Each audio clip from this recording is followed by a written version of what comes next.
Ya, mohon izin Bapak Ibu sekalian, waktu sudah menunjukkan pukul 13:36. Nah, sesuai kesepakatan tadi sudah sedikit menunggu kurang lebih 5 menit dan alhamdulillah untuk peserta sudah bertambah. Ini udah kurang lebih 50% Mohon izin untuk memulai Bapak, Pak Warid. Silakan Mas Amri. Nggih, baik. Baik, yang saya hormati Pak Warid dan Bapak Ibu peserta pelatihan. Assalamualaikum warahmatullahi wabarakatuh. Waalaikumsalam. Selamat siang, salam sejahtera, dan tentunya salam sehat untuk kita semuanya. Tentunya pada siang hari ini eh, suatu kebanggaan tersendiri karena kami dapat membersamai Bapak Ibu sekalian dalam proses pelatihan jarak jauh pejabat pembuat komitmen yang pada kesempatan kali ini sudah masuk ke angkatan 5. Bapak Ibu sekalian, tadi pagi Bapak Ibu sekalian kurang lebih 5 jam sudah mengikuti diskusi rancangan kontrak pengadaan barang jasa secara swakelola dan pengendalian pelaksanaan kontrak pengadaan barang dan jasa. Nah, pada siang hari ini, kurang lebih nanti pukul 13:30 sampai dengan 15 waktu Indonesia Tengah, Bapak Ibu sekalian akan melaksanakan sesi sinkronus dengan materi diskusi mekanisme pembayaran dalam pengadaan barang dan jasa pemerintah. Sebelumnya dapat kami sampaikan bahwa pada siang hari ini, Bapak Ibu sekalian tentunya tidak sendiri dalam proses diskusi ini. Nah, di siang hari ini akan ditemani oleh Bapak Warid Sudarwanto. Sebelumnya kami sampaikan sedikit profil beliau bahwa eh, Bapak Warid ini sudah melanglang buana dalam proses pengadaan barang dan jasa. Nah, ini kalau dari jabatan beliau, beliau ini pernah menjadi Kepala Seksi Pencairan dan Manajemen Satker di KPPN Sintang, Kalimantan Barat. Terus selanjutnya beliau juga pernah menjabat sebagai Kasubag Pengadaan Barang dan Jasa di bagian umum Sekretariat Jenderal di Direktorat Jenderal Perbendaraan. Terus setelah itu beliau juga pernah menjabat sebagai Kepala KPPN Rantau Prapat di Sumatera Utara. Dan sekarang beliau menjabat sebagai Kepala BDK Balikpapan. Tentunya pengalaman-pengalaman beliau tersebut, ilmu-ilmu beliau nanti bisa ditularkan atau dibagi, di-sharing kepada Bapak Ibu sekalian, khususnya dalam melaksanakan tugas sebagai pejabat pembuat komitmen. Walaupun mohon izin tadi sempat disampaikan ada yang baru, ada juga yang izin sudah menjabat sebagai PPK tetapi belum pernah diklat. Nah, ini yang hari ini nanti secara spesifik Bapak Warid akan membersamai Bapak Ibu sekalian khususnya terkait diskusi mekanisme pembayaran dalam pengadaan barang dan jasa pemerintah. Mungkin kurang lebih itu profil singkat yang dapat kami sampaikan. Nanti lebih lanjut dapat disampaikan oleh Bapak Warid.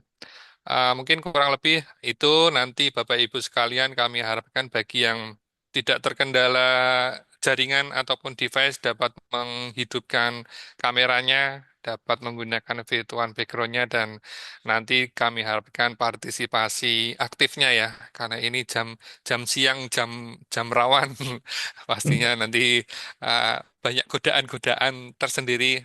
Tadi juga sudah sempat disampaikan bahwa dipersilahkan kalau ada yang sambil bawa kopi atau mungkin cemilan-cemilan snack biar tambah semangat ini dalam proses diskusi siang hari ini. Dan tak lupa juga nanti progres KLC-nya bagi yang belum 100% dapat sambil dilanjutkan karena targetnya nanti jam 17.00 nanti diharapkan sudah 100%. Mungkin itu awalan dari kami. Selanjutnya kepada Pak Warid Sudarwanto, waktu dan layar kami persilahkan. Monggo kami persilahkan Bapak. Oke, baik. Makasih Mas Amri.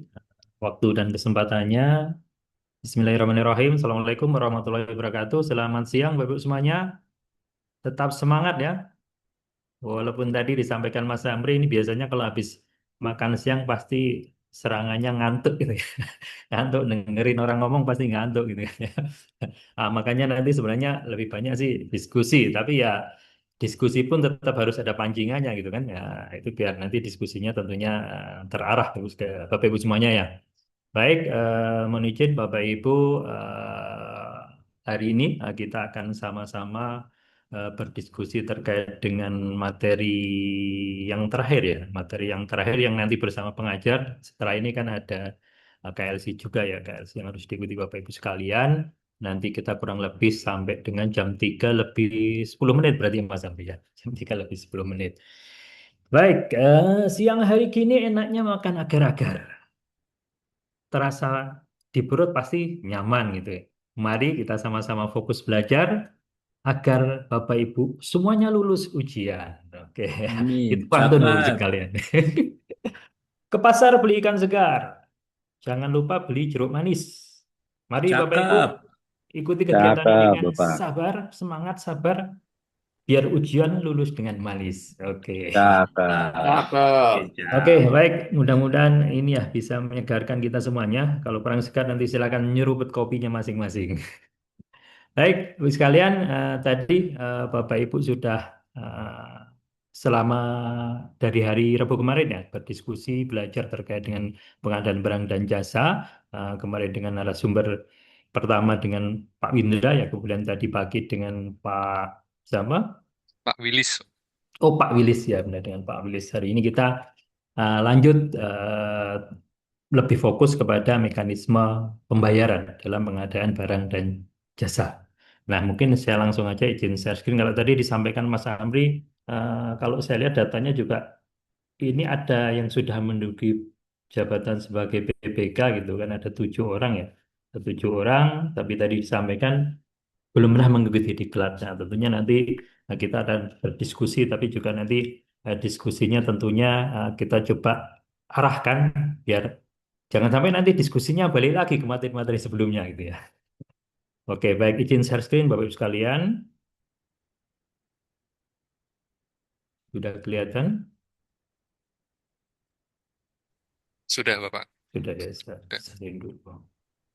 Oke, baik, Bapak sekalian, tadi saya sudah diperkenalkan ya sama Mas Amri eh, terkait dengan apa perjalanan hidup saya, perjalanan hidup saya mulai penempatan pertama di Lok Sumawe di Aceh dulu, kemudian lanjut di ke Purworejo, ke Mataram pernah juga, ke Jawa Timur, Surabaya, ya, tadi mulai dari Sintang ya ke Sintang, terus ke Jakarta dan terakhir kemarin sebelum di BDK Balikpapan di KPPN Rantau Rapat. Nah, itu kurang lebih sekilas perjalanan hidup saya. Ini sebagai perkenalan saja, Bapak sekalian. Mungkin kita lanjut. Nah, ini Bapak sekalian. Hari ini kita akan coba mendiskusikan beberapa hal terkait dengan mekanisme pembayaran dalam pengadaan barang dan jasa pemerintah. Nanti ada 10 topik yang akan kita diskusikan dalam waktu kurang lebih 1,5 jam ke depan. Yang pertama tentunya terkait dengan penerbitan SPPBJ dalam dan juga apa pendaftaran kontrak atau penyampaian data kontrak ke KPPN. Kemudian juga eh, tahap berikutnya terkait dengan pengujian-pengujian yang harus dilakukan oleh Bapak Ibu selaku pejabat pembuat komitmen. Pengujian terkait dengan kelengkapan, kebenaran dokumen, kebenaran perhitungan, kesesuaian spesifikasi, kemudian juga keabsahan gitu kan, dan juga ketepatan jadwal penyelesaian sampai nanti dengan proses pelaporan dan penyerahan kepada kuasa pengguna anggaran, yang ini kadang-kadang di proses yang terakhir ini kita terlewat selaku BPK. Sama dulu saya juga seperti itu, kadang-kadang di proses-proses yang terakhir ini kita nggak melaporkan secara tertulis kepada KPA terkait dengan pekerjaan-pekerjaan yang sudah dilaksanakan oleh BPK. Nah, ini Bapak sekalian, mungkin nanti harapannya ini bisa membantu bagi Bapak Ibu yang mungkin belum pernah menduduki jabatan sebagai PPK atau belum pernah terlibat dalam proses pengadaan, belum pernah menduduki jabatan sebagai bendahara mungkin BPSPM. Tapi kalau sudah pernah, saya kira istilah-istilah ini sudah tidak asing lagi. Tentunya nanti silakan Bapak Ibu bisa membaca, dan nanti juga materi ini akan saya share ya ke Mas Amri ya, Mas Amri, setelah materi selesai. Dan kemarin tentunya juga ada materi yang standar ya, yang template dari mana, dari Pusdiklat. Tapi ya Mas Amri ya sudah disampaikan Mas ya. Iya, Pak, udah semua. Oke. Oke, ini glosarium. Nah, dasar hukumnya tentunya selain paket undang-undang terkait dengan keuangan negara, mulai dari Undang-Undang 17, Undang-Undang Nomor 1, kemudian ada PMK, PP 45, tentunya ada PMK 62 yang kemarin terakhir telah diubah dengan PMK nomor 41 ya tahun 2026. Tentunya nanti ini ada beberapa yang berkaitan dengan mekanisme pembayaran dalam proses pengadaan barang dan jasa. Nah, Ibu sekalian, sebelum masuk ke pembelajaran yang pertama, saya coba akan menyampaikan sedikit ya, menegaskan kembali terkait dengan asas dan juga prinsip perbendaharaan yang ini tentunya perlu Bapak Ibu pedomani, Bapak Ibu ketahui dalam melaksanakan tugas sebagai PPK. Ini saya kasih warna merah karena ini penting Bapak sekalian ya, nomor 2 dan juga nomor 5. eh di mana di situ setiap pejabat dilarang melakukan tindakan yang berakibat pengeluaran atas beban jika anggarannya belum tersedia. Jadi Bapak Ibu selaku PPK tentunya dilarang melakukan perikatan, dilarang melakukan pembelian, dilarang melakukan kontrak gitu kan, kontrak dengan penyedia apabila dananya itu belum tersedia atau tidak cukup tersedia. Yang ini yang kadang-kadang terjadi Bapak sekalian, misalnya kita selaku PPK menerima perintah dari KPA atau dari Kepala Satker, ayo beli ini dong, gitu kan ya, beli ini, wah ternyata anggarannya nggak ada gitu kan, kita nggak berani ngomong ya, Pak anggarannya nggak ada. Nah, jadi ini prinsip ini yang harus asas ini yang harus Bapak Ibu pedomani ya. Jika anggarannya belum ada ya jangan dilakukan gitu kan. Jadi kalau misalnya anggarannya belum ada, silakan melakukan proses usulan mungkin yang pertama atau melakukan proses pergeseran atau revisi anggaran. Silahkan itu disampaikan kepada Kepala Satker atau kepada KPA. Kemudian yang berikutnya terkait dengan kekelambatan pembayaran atas tagihan yang berkaitan dengan pelaksanaan APBN atau APBD ini dapat mengakibatkan adanya denda. Jadi Bapak Ibu selaku PPK pada saat terlambat melakukan pembayaran kepada penyedia, nah itu berpotensi ada pengenaan denda di situ. Kalau misalnya penyedia protes, Bapak Ibu bisa misalnya dituntut gitu. Ini kami terlambat gitu kan. Penyedia kalau terlambat kena denda gitu kan. PPK pun pada saat melakukan pembayaran terlambat juga bisa kena denda Bapak sekalian. Jadi ini yang perlu Bapak Ibu perhatikan selaku PPK, jangan sampai memperlambat ya proses pembayaran yang memang itu harus segera dibayar. Kemudian berikutnya, nah ini prinsip perbendaharaan yang penting juga bagi sekalian. Kalau tadi asas, ini prinsip di mana di situ pejabat yang menandatangani dan atau mengesahkan dokumen yang berkaitan dengan surat bukti yang menjadi dasar pengeluaran APBN. Ini siapa Bu sekalian? Pejabat yang menandatangani dan mengesahkan dokumen. Siapa Bu sekalian? PPK kan ya, PPK. PPK bertanggung jawab atas kebenaran material. Ya. Jadi ini, Bapak Ibu selaku PPK bertanggung jawab atas kebenaran material dan juga akibat yang timbul dari penggunaan dokumen tersebut. Terus yang prinsip yang berikutnya, pembayaran atas benar APBN tidak boleh dilakukan sebelum barang jasa diterima. Jadi kalau di APBN, APBD pasti ya barangnya kita terima dulu, jasanya kita terima dulu, baru kita bayar. Nah itu prinsip perbenaran yang itu diatur di dalam Undang-Undang Nomor 1 Tahun 2004. Nah berikutnya, ya, Bapak Ibu nanti kalau ada yang ingin ditanyakan silakan ya nanti bisa raise hand gitu ya, bisa raise hand atau open mic silakan ya. Nah, kemudian, nah ini terkait dengan pejabat pengelola keuangan di Satker. Ini ada pengaturan baru di PMK, PMK berapa? PMK 41 ya tahun 2026. Nah, ini di sini kan, sebentar.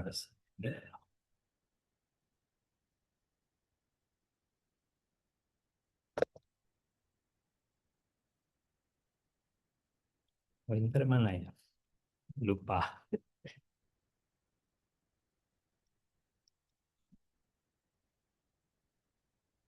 Bentar.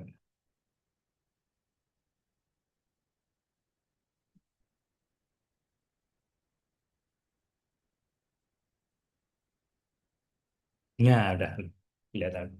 Biar ada ininya. Oke, Bapak sekalian. Jadi pejabat pengelola keuangan di Satker itu ada kuasa pengguna anggaran atau KPA misalnya, KPA kelas Satker, di mana KPA tadi mempunyai apa kewenangan untuk menunjuk PPK, PPSPM dan juga bendahara.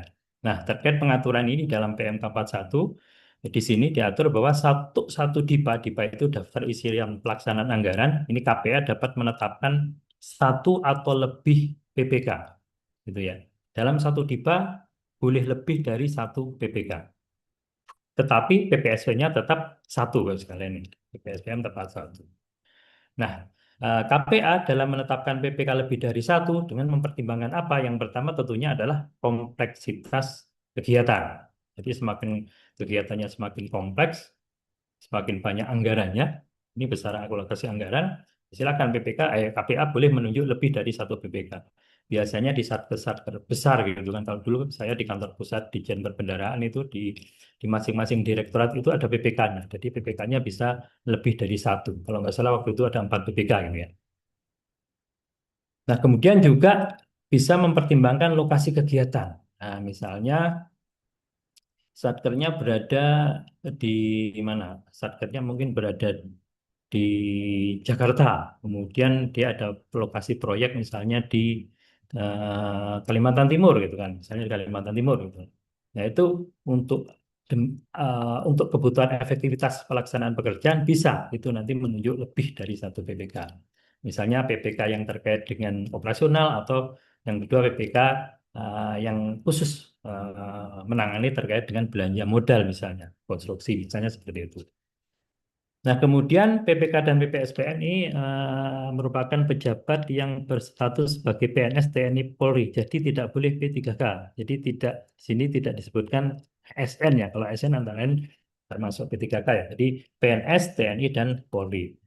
Nah, pengaturan barunya di sini ini terkait dengan perangkapan jabatan sekalian. Jadi kalau dulu KPA itu dapat merangkap sebagai PPK atau dapat merangkap sebagai PPSPM dulu. Nah, di dalam PMK 41 ini PPK tidak boleh merangkap sebagai PPK. KPA tidak boleh merangkap sebagai PPK. Itu bahasanya jelas ya. Jadi KPA tidak boleh merangkap sebagai PPK. Sehingga saat ini untuk PJJ PPK ini berdasarkan data dari Direktorat Jenderal Perbendaharaan itu cukup banyak karena tidak boleh ada perangkapan jabatan sebagai PPK gitu. Itu Bapak sekalian ya. Jadi tidak boleh merangkap sebagai PPK. Jelas Bapak sekalian ya? Clear? Nah, ini ada tugas-tugas PPK yang nanti akan kita bahas. Ini di poin 7 sampai poin 12 ya, yang diatur di dalam PMK 62 tahun 2023.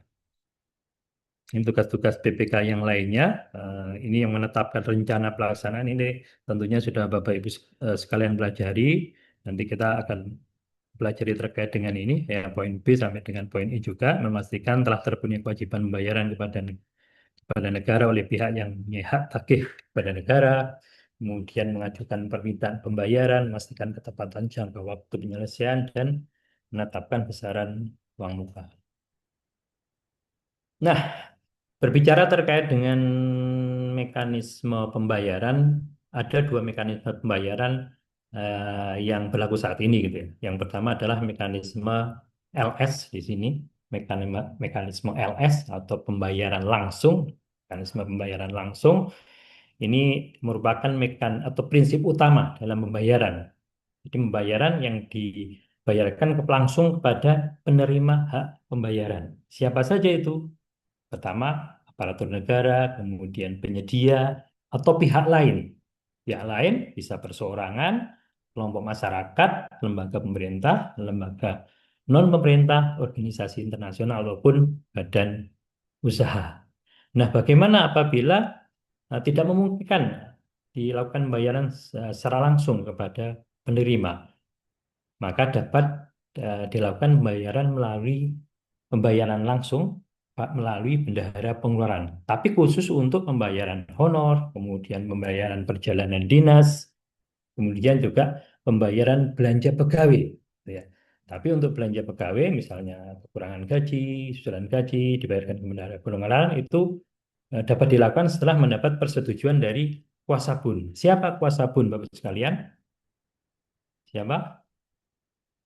KPPN ya. Jadi setelah mendapat persetujuan dari KPPN. Jadi kalau Bapak sekalian mau mengajukan untuk pembayaran belanja pegawai misalnya kekurangan gaji karena memang tidak bisa dibayarkan langsung kepada penerimanya misalnya dengan kondisi-kondisi tertentu boleh dibayarkan melalui bendahara pengeluaran melalui mekanisme LS ke bendahara pengeluaran setelah mendapat persetujuan dari KPPN.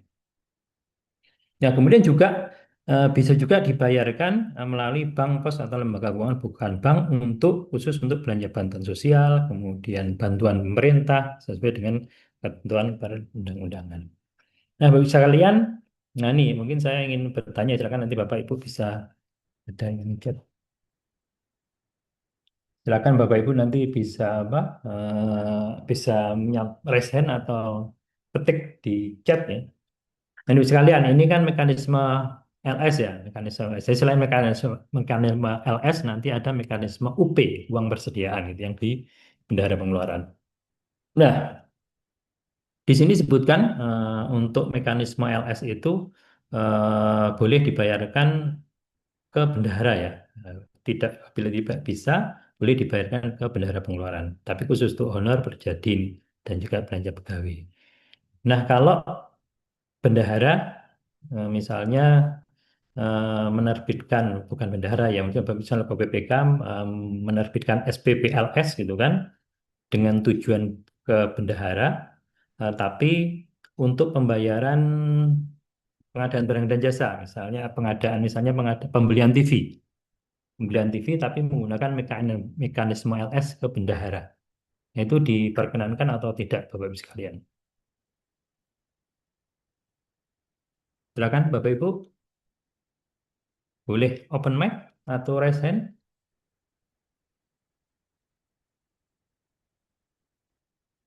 Silakan atau chat boleh juga. Boleh nggak misalnya bendahara PPK Bapak Selalu PPK menerbitkan SPPLS ke bendahara, tapi untuk pembayaran misalnya tadi pembelian TV, gitu kan. Uraiannya pembayaran pengadaan TV 15 in sesuai dengan kwitansi nomor sekian tanggal sekian, tapi tujuannya adalah ke bendahara pengeluaran. Boleh tidak Bapak sekalian?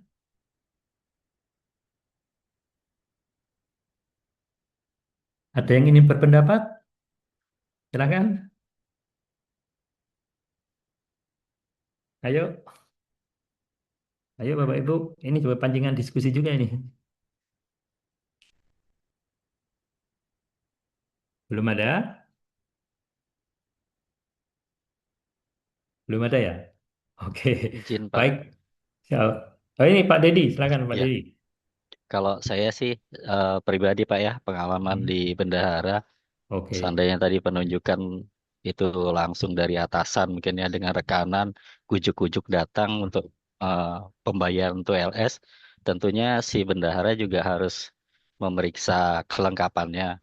Oke. Terutama yang pertama berkenaan dengan pagu kesesuaian, kemudian yang jelas nota-nota atau surat-surat perintah untuk pembayarannya, untuk speknya, kelengkapannya, apakah sesuai dengan eh, pagu, kemudian penggunaan nanti, apakah ini berkesesuaian juga dengan paling tidak kita ada juga mekanisme pembayaran ini mempengaruhi juga nantinya eh, apa hasil dari dari apa namanya ini keputusan si bendahara untuk membayarkan.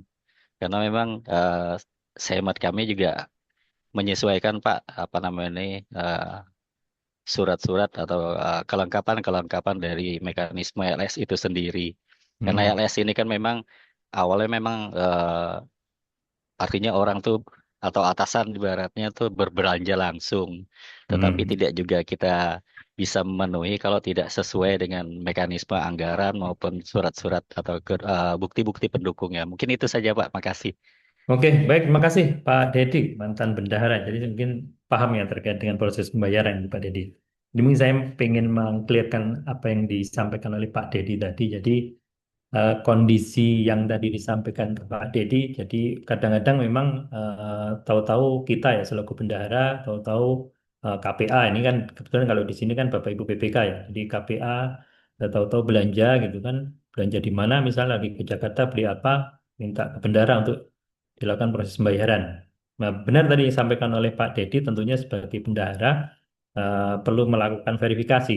Tapi sebenarnya KPA tidak langsung menyampaikan ke bendahara, tapi harus menyampaikan ke Bapak Ibu selaku BPK, kan harus di apa diverifikasi dulu oleh BPK. Ini salah satu nanti ya tugas dari Bapak Ibu untuk melakukan pengujian bukti transaksi tadi, ya, transaksi pembelian tadi, Bapak Ibu, walaupun mungkin secara prosedur ini ya harusnya KPA nggak sampai belanja, tapi misalnya kebetulan pas lagi ke Jakarta, memang barangnya itu ada di Jakarta, pen KPA lagi di sana, ya sekalian beli di sana misalnya.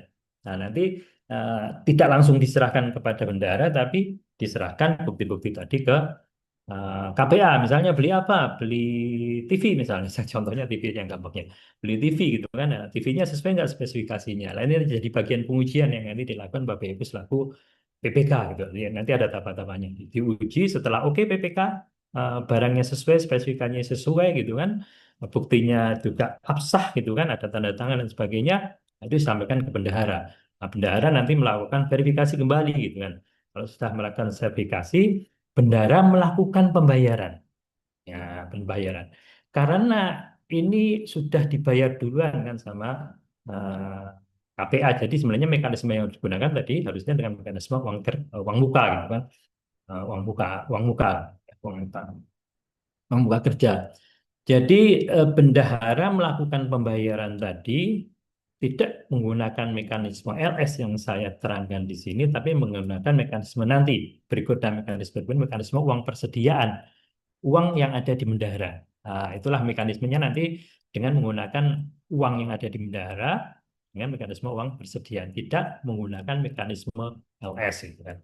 Tidak menggunakan mekanisme LS. Kalau menggunakan mekanisme LS, tujuan pembayarannya itu tidak ke bendahara pengeluaran, tapi ke penyedianya. Kan? Misalnya kita beli TV di toko gitu kan. Nah, ini kan prinsip pembayaran tadi barang diterima baru kita bayar ya. Tidak langsung dibayar cash sama bendahara dengan uang persediaan, tapi dibayarkan melalui mekanisme LS dengan penerbitan surat perintah membayar SPP atau SPM dan surat perintah membayar LS ya yang dibayarkan langsung kepada si penyedia gitu kan. Nah, itu ya. Jadi prinsip untuk mekanisme langsung ini untuk pengadaan barang tadi misalnya TV tadi tidak boleh dibayarkan melalui penyedia dengan mekanisme tidak boleh dibayarkan ke bendahara melalui mekanisme LS kemudian baru dibayar bendahara ke penyedia nggak boleh. Jadi langsung dibayarkan ke penyedia. Yang boleh dibayarkan oleh bendahara menggunakan uang yang ada di bendahara dengan mekanisme UP tadi yang yang di kasus ini dijelaskan sama Pak Dito tadi, gitu ya. Nah, ini mekanisme berikutnya. Itu mekanisme uang persediaan. Nah, prinsipnya untuk uang persediaan ini akan digunakan untuk kebutuhan operasional sehari-hari, termasuk untuk pengeluaran-pengeluaran yang tidak mungkin dapat dilakukan bayaran melalui mekanisme LS. Nah, besarannya berapa sekalian? Besarannya adalah 1/12 dari pagu jenis belanja yang dapat dibayarkan dengan UP. Nah, jenis belanja apa saja yang dapat dibayarkan dengan UP? Di sini belanja barang, belanja modal, dan juga belanja lain-lain. Nah, di pengaturan terbaru di PMK 41 tidak hanya tiga belanja ini saja Bapak sekalian. Jadi selain belanja barang, belanja modal, belanja lain-lain juga ada belanja bantuan sosial. Nah, ini ya. Jenis pagu belanja yang dapat dibayarkan dengan mekanisme UP. Nah, maksimal besarannya UP tadi adalah 500 juta. Nah, kemudian terkait dengan revolving. Apa itu sih revolving itu ya? Jadi revolving itu penggantian ya sekalian ya. Penggantian pada saat bendahara itu menerima uang muka yang namanya UB tadi, uang persediaan gitu kan. Uang persediaan dibuat belanja gitu kan sama pejabat pengadaan gitu kan, di belanja setelah apa uangnya habis, bukti-bukti transaksi tadi di SPJ-kan dalam bentuk nanti penerbitan penggantian uang persediaan atau GUP, SPP atau SPM ganti uang persediaan. Itu yang dimaksud dengan revolving gitu ya. Dan revolving ini dapat dilakukan eh, setelah uang persediaan itu digunakan paling sedikit adalah 50%. Jadi misalnya kalau uang persediaan di bendara itu 10 juta, 10 juta misalnya, setelah digunakan 5 juta, bendahara boleh mengajukan SPP atau SPM. Bapak Ibu ya, Bapak Ibu BPK, bendahara boleh mengajukan SPP, SPM, penggantian uang persediaan. Tapi kalau misalnya tadi UP-nya Mas 10 juta tadi masih digunakan apa? Digunakan 4 juta, berarti belum bisa revolving gitu kan. Dan revolving ini dilakukan minimal 1 kali per bulan. Minimal misalnya. Jadi 1 bulan itu beberapa kali silahkan gitu ya, silahkan. Nah, kemudian berikutnya ini terkait dengan pengaturan terkait dengan maksimal pembayaran ya. Maksimal pembayaran kepada satu penerima ini 200 juta, namun di dalam PMK 41, PMK 41 di pasal 214 ini dirubah ya, yang tadinya maksimal 200 juta kepada satu penerima ini disesuaikan kembali menjadi 50 juta. Kalau dulu kalau nggak salah 50 juta gitu kan. Aturan yang awal dulu 50 juta, terus di PMK 62 ini jadi 200 juta gitu kan. Nah, sekarang di PMK 41 disesuaikan kembali paling banyak 50 juta kepada satu penerima. Gitu ya. Paling banyak 50 juta. Tapi ini dikecualikan ya untuk misalnya untuk pembayaran honor, perjalanan dinas dari poin A sampai poin K ini ya. Nah, ini ya. Jadi untuk misalnya pembayaran honor ya kepada satu penerima boleh melebihi dari 50 juta. Nah, kemudian untuk bentuk UP, bentuk uang persediaan, tentunya ada UP tunai dan juga UP KKP atau UP kartu kredit pemerintah. Jadi uang persediaan kartu kredit pemerintah dengan proporsi untuk UP tunai itu 60, kemudian KKP 40%. Nah, bagaimana kalau misalnya eh, Satker, wah ternyata kami jarang nih menggunakan KKP ya, seringnya tunai. Boleh nggak proporsinya jadinya 90 tunai, 10 KKP misalnya. Boleh selama mendapat persetujuan dari Ditjen Perbendaharaan gitu. Jadi Bapak sekalian mengajukan izin persetujuan proporsi uang persediaan ke Direktorat Jenderal Perbendaharaan, ke Kanwil Ditjen Perbendaharaan. Nah, tapi kalau misalnya Bapak-Ibu sekalian ternyata justru transaksi KKP yang besar, jadi mau dilebihkan nih enggak 60-40, 50-50, itu boleh langsung nanti ngajukan ke KPPN gitu ya. Nah, itu. Baik, ada pertanyaan terkait dengan mekanisme LS dan UP, Bapak sekalian? Ada? Sudah jelas Ya, ya? izin Pak Warid. Oh, silakan, Pak Ya, Rahman. Assalamualaikum warahmatullahi wabarakatuh. Waalaikumsalam warahmatullahi Ya, wabarakatuh. saya dari Kemenhaj Provinsi Maluku, Pak. Oh ya, Ini saya tertarik dengan apa yang tadi sampaikan oleh Bapak itu terkait eh, dua PPK dalam satu proyek. Oke. Nah, kebetulan kita di Maluku ini kan kita kan daerahnya kan pulau-pulau, Pak. Dan di Kemenhaj Betul. Maluku saat ini di Kanwil itu membawahi beberapa kabupaten. Satkernya membawahi beberapa kabupaten. Sehingga bisa saja terjadi kemungkinan pembangunan di kabupaten yang Satkernya bergabung dengan Kanwil itu Iya. bisa terjadi double PPK. Maksudnya PPK bisa dua.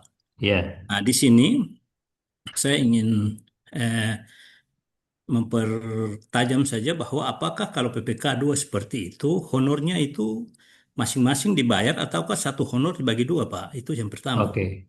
Yang Baik, baik. kedua, terkait masalah nilai proyek yang nanti akan ada pada proyek tersebut. Apakah proyek itu nilainya dengan nilai tertentu baru PPK-nya bisa dua ataukah nilai nilai proyek apa saja, tapi kalau kondisi rentang kendali dia seperti terpisah pulau seperti kami seperti ini, apakah bisa Hmm. seperti itu BPK-nya langsung bisa diduakan begitu, Pak? Oke. Itu pertanyaan kedua itu yang ingin saya tanyakan kepada Pak Warid. Terima kasih, Pak. Assalamualaikum warahmatullahi wabarakatuh. Waalaikumsalam warahmatullahi wabarakatuh. Oke, pertanyaan bagus sekali Pak Rahman ya. Iya, Pak. Dari Kemenhan tadi Pak Rahman ya. Ya, saya dari Kemenhaj Provinsi Maluku, Pak. Maluku. Oke. Baik, Pak Rahman. Jadi terkait dengan apa PPK, jumlah PPK dalam satu DIPA itu lebih dari satu diperkenakan. Jadi salah satu pertimbangannya di lokasi tadi Pak Rahman ya. Ah, ya. Lokasi. Jadi kalau misalnya ternyata lokasinya ada di pulau yang berbeda gitu kan. Nah, ini untuk Ya, memudahkan kendali misalnya memudahkan pengawasan ini sepertinya PPK-nya harus dipisah. Itu boleh Pak Rahman. Boleh ya. siap, siap. Nah, nilainya berapa? Kalau lokasi sudah tentunya sudah tidak melihat nilai kan. Ah, ya. Lokasinya di situ Pulau A misalnya berapa, Pulau B berapa, PPK-nya beda-beda, nggak apa-apa untuk memudahkan proses koordinasi, pengawasan dan sebagainya. Nah, terkait dengan honor gimana? Honor kembali kepada pengaturan terkait dengan SBM ya. SBM pembayaran honor tentunya melihat pagunya Ah, pagu untuk proyek di Pulau A misalnya berapa gitu kan berarti 100 miliar misalnya. Nah, 100 miliar itu pagu segitu pagu PPK-nya berapa? Nah, itu rentangnya dilihat di SBM, Pak. Jadi honornya tidak dibayar satu tapi dibagi dua tapi memperhatikan pagu dari proyek di masing-masing pulau tadi gitu, Pak. Nah, gitu Pak Rahman pulang beri ya, seperti itu, siap, Pak. Pak Warid. Makasih, Pak. Oke, baik, makasih Pak Rahman. Ada lagi? Udah setengah jam rupanya ya. Padahal masih banyak. Oke, kita lanjut dulu aja. Kita lanjut. Ini terkait dengan KKP Bu sekalian. Jadi mungkin langsung ke sini aja. Nah, ini mekanisme penggunaan kartu kredit pemerintah. Mungkin yang perlu saya tegaskan nanti di sini ya Bu sekalian. Jadi penerbitan KKP ini tentunya diawali dengan perjanjian kerjasama ya antara bank dengan Satker Bu sekalian. Dan saya kira mungkin kalau saat ini sih sudah banyak ya Satker yang menggunakan kartu kredit pemerintah. Dan eh, jumlah KKP-nya mungkin di masing-masing satker akan berbeda-beda. Mungkin ada yang cuma satu KKP gitu kan. Nah, tapi mungkin di satu satker bisa aja nanti bisa sampai 5 10 gitu kan tergantung tadi ya kebutuhannya. Kalau di sini dicontoh di sini dipisah antara belanja keperluan operasional yang dipegang oleh PPK, Kasubag TU, tapi juga ada KKP yang khusus Perjadin itu yang dipegang oleh pelaksana-pelaksana Perjadin. Nah, ini setelah apa? Setelah digunakan belanja, di sini tentunya akan dilakukan pengujian oleh PPK ya tadi sebelum diterbitkan surat perintah bayar atau SPBY yang nanti akan disampaikan PPK kepada bendahara untuk diverifikasi. Nah, bagaimana mekanisme pengujiannya? Nah, di sini nanti dari transaksi-transaksi yang ada yang menggunakan kartu kredit tadi kan ada muncul bukti-buktinya ya bukti transaksi. Termasuk juga ada bukti tagihan tentunya nanti dari bank yang diterbitkan biasanya sebulan sekali itu ya. Itu nanti bukti-bukti ini yang akan dilakukan pengujian oleh Bapak Ibu selaku BPK dan apabila disetujui tentunya nanti akan diterbitkan SPB dan disampaikan ke bendahara untuk nanti lanjut lagi diproses, kemudian diterbitkan SPP GUP, SPN GUP, dan akhirnya SP2B yang diterbitkan oleh KPPN. Gitu kan. Dan nanti setelah SP2D-nya terbit, itu akan dibayarkan bendahara. ke rekening KKP tadi. Nah, bagaimana apabila ada belanja yang tidak disetujui oleh BPK? Misalnya, ini tadi kan ada KKP yang dipegang sama pelaku perjalanan dinas itu lah, sedang berjadin, mau bayar hotel gitu kan. Oke, kalau bayar hotel kan memang bisa gitu kan. Nah, ternyata pas di bandara dia beli kopi gitu, karena ngantuk beli kopi gitu. Jadi kopi kopi apa? Kopi apa? Biasanya sering kopi ya. Kopi di bandara gitu lah, ya. Kopi di bandara, misalnya di Ceko misalnya sambil beri donat gitu kan, bayarnya pakai kartu kredit pemerintah gitu kan, seret. Padahal itu kan nggak boleh ya kan. Nah itu diverifikasi itu sama PPK, wah ini nggak boleh nih menggunakan KKP untuk beli makanan gitu kan. Karena komponen makanan sudah masuk di dalam komponen uang harian tadi. Nah, ya ini tentunya pengeluaran tadi harus menjadi tanggung jawab si pemegang kartu kredit tadi, gitu kan. Tidak dibayar oleh BPK gitu sekalian ya. Nah, itu terkait dengan KKP. Nah, sekarang Bapak sekalian, KKP ya biasanya kan di sini kan untuk operasional, untuk perjalanan dinas. Ya, misalnya Bapak sekalian selaku PPK atau nanti pejabat pengadaan ya pejabat pengadaan memegang KKP, dia membeli apa? Membeli belanja modal. Ada pagu belanja modal di Bapak sekalian untuk pengadaan komputer misalnya. Dia datang ke Glodok misalnya beli komputer, gitu kan. Glodok di Jakarta ya beli komputer, menggesek dengan kartu kredit pemerintah, gitu kan. Nah, kira-kira boleh nggak Bapak sekalian? Boleh kartu kredit pemerintah digunakan untuk belanja modal?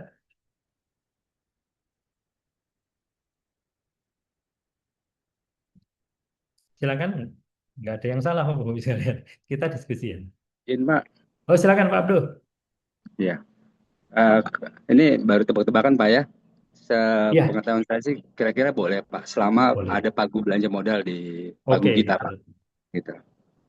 Oke, betul Seperti sekali itu Pak. Pak Abdul. Hmm. Jadi memang selama ada pagu belanja modal, ya kita belanja misalnya tadi pagu belanja modalnya ada untuk PC gitu ya, untuk beli PC kita beli PC di toko gitu kan menggunakan kartu kredit pemerintah boleh.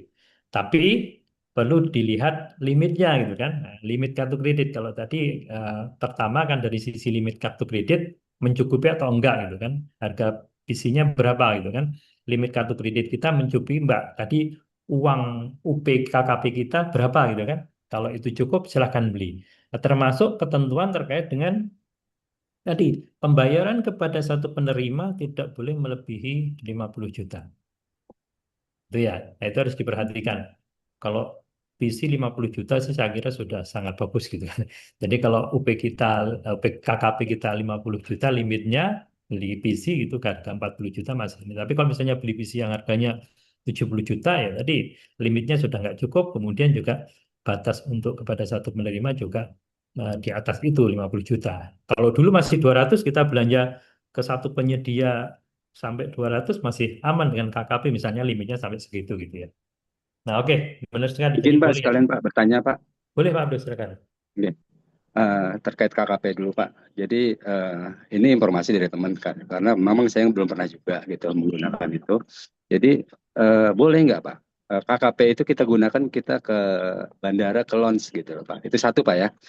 Yang Oke. kedua, pertanyaan mengenai pembayaran melalui bendahara ya. Tapi kebetulan pada suatu hari itu kemarin PPK kami itu menalangi ya Pak, menalangi Mhm. artinya mengasih uang DP ke penyedia pekerjaan ya. Pekerjaan sih nggak pemeliharaan Pak, itu pemeliharaan.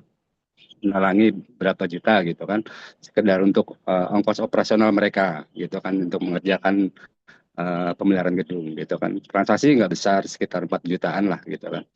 Nah, kebetulan pada saat pembayaran, bendahara kami ini lagi berjalan dinas gitu kan. Lagi berjalan dinas dan pada saat itu tagihan sudah ada. Jadi uang itu ditransfer dari bendahara ke PPSPM gitu kan. Ke Jadi kan ada PPSPM. ya ke PPSPM untuk melakukan pembayaran. Nah, itu Oke. diperkenankan nggak Pak gitu. Karena memang eh, penyedia kami ini memang ya orang sini lah, orang kampung lah yang nggak memiliki rekening gitu kan, seperti itulah. Jadi dia Oh, maunya oke. cash gitu kan, seperti itu. Oke. Oke, baik, Satu terima lagi boleh kasih. Pak, Boleh, boleh. Apa lagi? tapi ini di luar daripada materi yang sekarang Pak, materi sebelumnya Pak. Sedikit Oh, aja saya materi minta sebelumnya. respon Bapak. Minta Oke, respon oke. Bapak. Memang Materi dari sebelumnya tadi saya mungkin mau kita nanya pending ini dulu, dari, Pak. Pak Hah? Abdul, mohon izin. Materi Ya, sebelumnya kita pending dulu ya, kita karena cukup masih banyak. Jadi kalau masih ah ada gitu. kaitannya dengan Iya, oke, pembayaran, oke, oke. aman. Tapi Silakan kalau Pak, nggak materi apa-apa. sebelumnya kita Ya, pending dulu Pak. aja. Mari Pak. Oke, oke. Oke ya, yang ini dulu ya, terkait dengan penggunaan KKP di launch boleh apa enggak? Ya sebenarnya kalau KKP digunakan di mana saja sebenarnya bisa-bisa saja gitu kan. Cuma nanti mana yang bisa dibebankan ke DIPA dan mana yang menjadi tanggung jawab pribadi nanti PPK yang melakukan pengujian Pak Abdul. Misalnya ke launch tadi kan. Ke launch selama di launch itu enggak bayar gitu kan. Nggak Iya, ada. 1 rupiah katanya Pak. Kalau ₹1 tetap nanti itu menjadi tanggungan si pemegang kartu kredit, tidak bisa dibebankan ke DIPA, Pak Abdul. Itu ya. Itu yang pertama itu ya, tidak bisa dibebankan di itu. Nah, cuma kalau kembali ke tapi sebenarnya sih ini masih bisa didiskusikan ya, kembali terkait dengan integritas sih bisanya kan integritas gitu. Tapi prinsipnya sebenarnya kalau di launch itu kan memang untuk kartu kredit walaupun itu mau kartu kredit pemerintah atau kartu kredit yang biasa gitu kan tetap ada pembebanan yang sama, tidak ada ini sih. Nah, kalau menurut saya sih masih nggak ada masalah gitu kan. Jadi bisa digesekkan tapi ₹1 ini tidak dipertanggungjawabkan tapi menjadi tanggung jawab si pemegang kartu kredit. Dan tentunya walaupun ₹1 tetap harus dibayar gitu kan. Nah itu ₹1 itu yang kadang-kadang susah itu kan karena nggak ada pecahan ₹1 gitu kan. Nah itu ya Pak Abduh ya. Oke. Kemudian terkait dengan talang menalang ini, ini juga memang eh, lebih baik gini Kak. Jadi kalau misalnya seperti itu, yang paling aman adalah dengan menggunakan mekanisme uang muka kerja gitu kan. Jadi apa ya, ada pengeluaran uang muka kerja. Biasanya kalau yang kayak gini kan yang sifatnya kecil-kecil gitu kan. Kalau uang muka harus ada jaminan uang muka, tapi untuk pekerjaan-pekerjaan yang kecil sebenarnya ada mekanisme uang muka gitu kan. Uang muka yang apa bisa digunakan untuk apa ya, tapi tidak boleh sih sebenarnya langsung ke penyedia gitu ya. Itu yang jadi susahnya di situ kalau misalnya PPK gitu kan, PPK yang menalangi dulu gitu kan secara istilahnya di bawah tangan gitu kan, PPK nalangi dulu tapi nanti tetap proses pembayarannya nggak boleh nanti terus akhirnya dibayarkan ke PPK gitu kan. Misalnya kwitansinya karena misalnya ditalangin oleh ditalangin oleh PPK, nanti bendahara bayarnya langsung ke PPK itu nggak bisa gitu. Tetap uang itu harus dibayar ke si penyedia, ke penyedia. Nanti penyedia balikinnya langsung ke ini ke PPK. Gitu sih Pak Abdul. Cuma memang kalau seperti itu nanti ini apa ya? Nanti akan dilihat ini benar nih PPK nalangin nggak ada ngambil keuntungan dari situ ya. Kayak itu jadi masalah juga nanti gitu Pak Abdul. Itu sih yang jadi ini ya. Tapi selama itu bisa apa istilahnya bisa transparan, terbuka, memang tidak ada konflik of interest di situ, yang mungkin tadi dipelajari di ini ya di awal ya, konflik of interest masih memungkinkan untuk pekerjaan-pekerjaan yang kecil gitu ya. Mungkin gitu sih Pak Abdul ya. Atau mekanismenya swaklola Pak Abdul. Kalau nilainya kecil gitu kan, materialnya kita yang beli gitu kan, dia yang ngerjakan. Misalnya kayak untuk pemeliharaan, misalnya pemeliharaan apa, misalnya ngecat gitu kan. Nah, material cat dan sebagainya kita beli gitu kan. Kemudian nanti si tukang tadi, orang tadi kita bayar jasanya saja gitu, jasa ngecatnya. Material-material kita yang beli. Itu bisa seperti itu. Oke, baik, kita lanjutkan. Nah, ini baru masuk ke materi yang pertama, kegiatan belajar. Pertama, yaitu terkait penerbitan SPBJ pada surat penunjukan penyedia barang dan jasa serta penyampaian data kontrak.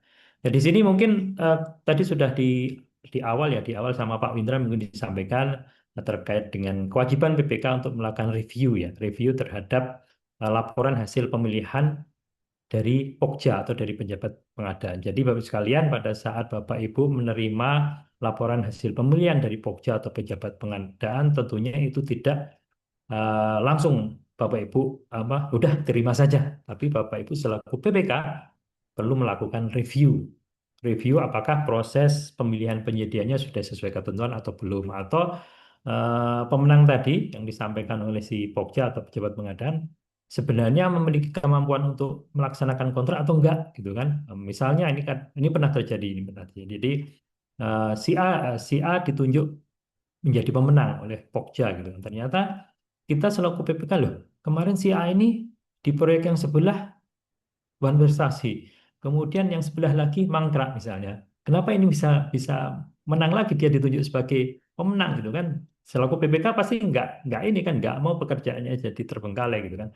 Akhirnya atas dasar itu data-data yang ada PPK melakukan penolakan ya dan penolakan menolak hasil pemilihan yang dilakukan oleh Pokja dan menyampaikan kepada Pokja. Jadi itu bagian dari review Pak Sugeng. Jadi tidak harus langsung langsung menerima tapi perlu melakukan review. Nah, PPK menolak, kemudian tentunya itu akan di apa didiskusikan kembali ya dengan Pokja atau pejabat pengadaan dilakukan pembahasan terkait dengan hasil pemilihan tadi. Apabila ada kesepakatan di situ, gitu kan? Apakah kalau sepakat berarti lanjut penerbitan SPBJ gitu kan. Tapi kalau misalnya tidak sepakat tentunya itu akan dikembalikan diserahkan kepada KPA Bapak sekalian. Disampaikan ke KPA, nanti KPA yang memutuskan apakah KPA akan setuju dengan pendapat PPK yang menolak tadi sehingga kalau setuju dilakukan penolakan tentunya harus dilakukan evaluasi ulang atau penawaran ulang atau tender ulang atau menerima hasil dari Pokja. Kalau menerima hasil Pokja tentunya harus diterbitkan SPPBJ. Jadi keputusannya nanti mutlak di kuasa pengguna anggaran apabila terjadi perselisihan antara Bapak Ibu selaku PPK dengan Pokja ataupun pejabat pengadaan. Ya. Nah, setelah penerbitan SPBJ tentunya yang perlu Bapak Ibu lakukan selaku PPK adalah penandatanganan kontrak. Di mana penandatanganan kontrak ini paling lambat adalah 14 hari kerja setelah diterbitkan SPBJ. Ya, paling lambat 14 hari kerja ya Bapak Ibu. Soalnya jadi dihitung jangan sampai lewat gitu kan. Nah, kecuali DIPA-nya belum disahkan. Nah, ini dan penandatanganan kontrak juga eh, dilakukan ya itu dapat dilakukan setelah DIPA disahkan. Jadi kalau DIPA belum disahkan ya nggak bisa dilakukan penandatanganan kontrak. Nah, kalau kita lihat untuk kondisi saat ini biasanya DIPA itu kan disahkan bulan-bulan apa ya November akhir lah November akhir. Jadi Bapak Ibu boleh melakukan penandatanganan kontrak sebelum tahun berjalan di bulan Desember karena DIPA sudah disahkan November misalnya tadi Bapak Ibu bisa melakukan perikatan penandatanganan di kontrak di bulan Desember. Tapi mulai berlakunya tetap nanti efektif di tanggal 1 Januari sampai dengan 31 Desember tahun berikutnya gitu ya. Ya, DIPA berlaku efektif. Nah, kemudian setelah ditandatangani kontrak, kewajiban berikut Bapak sekalian adalah melakukan pendaftaran kontrak atau pencatatan komitmen ke KPPN. Dan itu dilakukan paling lambat adalah paling lama 5 hari kerja setelah penandatanganan kontrak. Jadi paling lambat 5 hari kontrak harus didaftarkan ke KPPN. Termasuk nanti apabila ada perubahan-perubahan kontrak atau adendum kontrak. Jadi kalau ada perubahan atau adendum kontrak juga nanti paling lambat disampaikan ke KPPN 5 hari kerja. Gitu ya. Nah, apakah semua kontrak itu harus didaftarkan ke KPPN, Bapak sekalian? Apakah semua kontrak harus didaftarkan ke KPPN? Tentunya tidak ya. Jadi kontrak-kontrak yang didaftarkan KPPN hanya kontrak-kontrak yang di sini yang akan pembayarannya akan dilakukan dengan mekanisme SPM LS. Kalau tadi dengan menggunakan UP ya nggak perlu. Tapi ada nggak kontrak yang dengan UP? Namun kalau yang nilainya kecil gitu kan bisa dengan UP. Nah ini sekalian. Kemudian alokasi dana yang sudah tercatat atau terikat perjanjian itu tidak dapat digunakan lagi untuk kebutuhan-kebutuhan yang lain. Nah, jadi ini penting ya pendaftaran kontrak. Kenapa jangan sampai terlambat? Kadang ini kan di satu satker itu pembukuan itu tidak hanya dilakukan oleh bendahara, tapi juga melalui penerbitan SPMLS tadi ya. Jadi kalau kontrak belum didaftarkan, lupa didaftarkan gitu. Misalnya ini pemeliharaan gedung, ngecat gitu kan, ngecat gitu kan, ngecat misalnya pagunya itu pagu DIPA untuk pemeliharaan gedung itu misalnya 50 juta.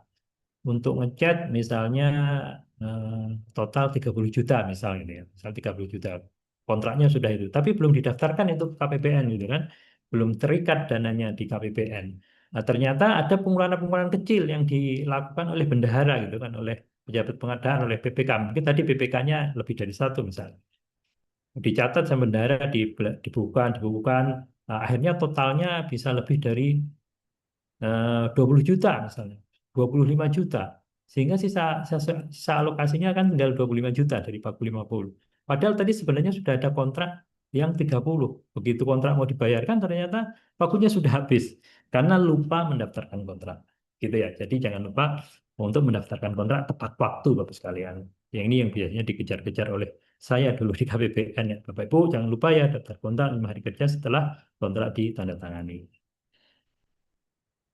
Oke, ini tadi mungkin penegasan saja karena sebelumnya juga sudah Bapak Ibu pelajari. Nah, kemudian berikutnya tentunya adalah tugas Bapak Ibu selaku PPK untuk melakukan pengujian ya, pengujian.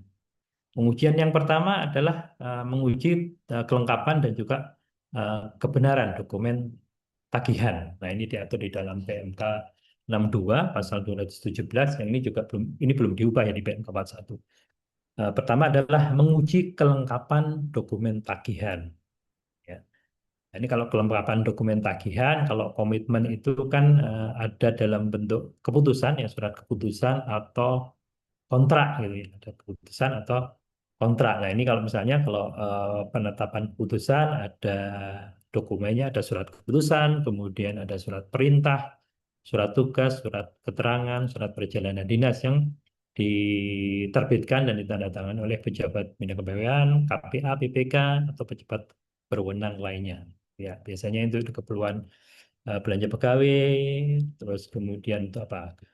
Gaji misalnya, naik KGP, kemudian lembur, honor, gitu kan. Perjalanan dinas, itu dengan penetapan keputusan.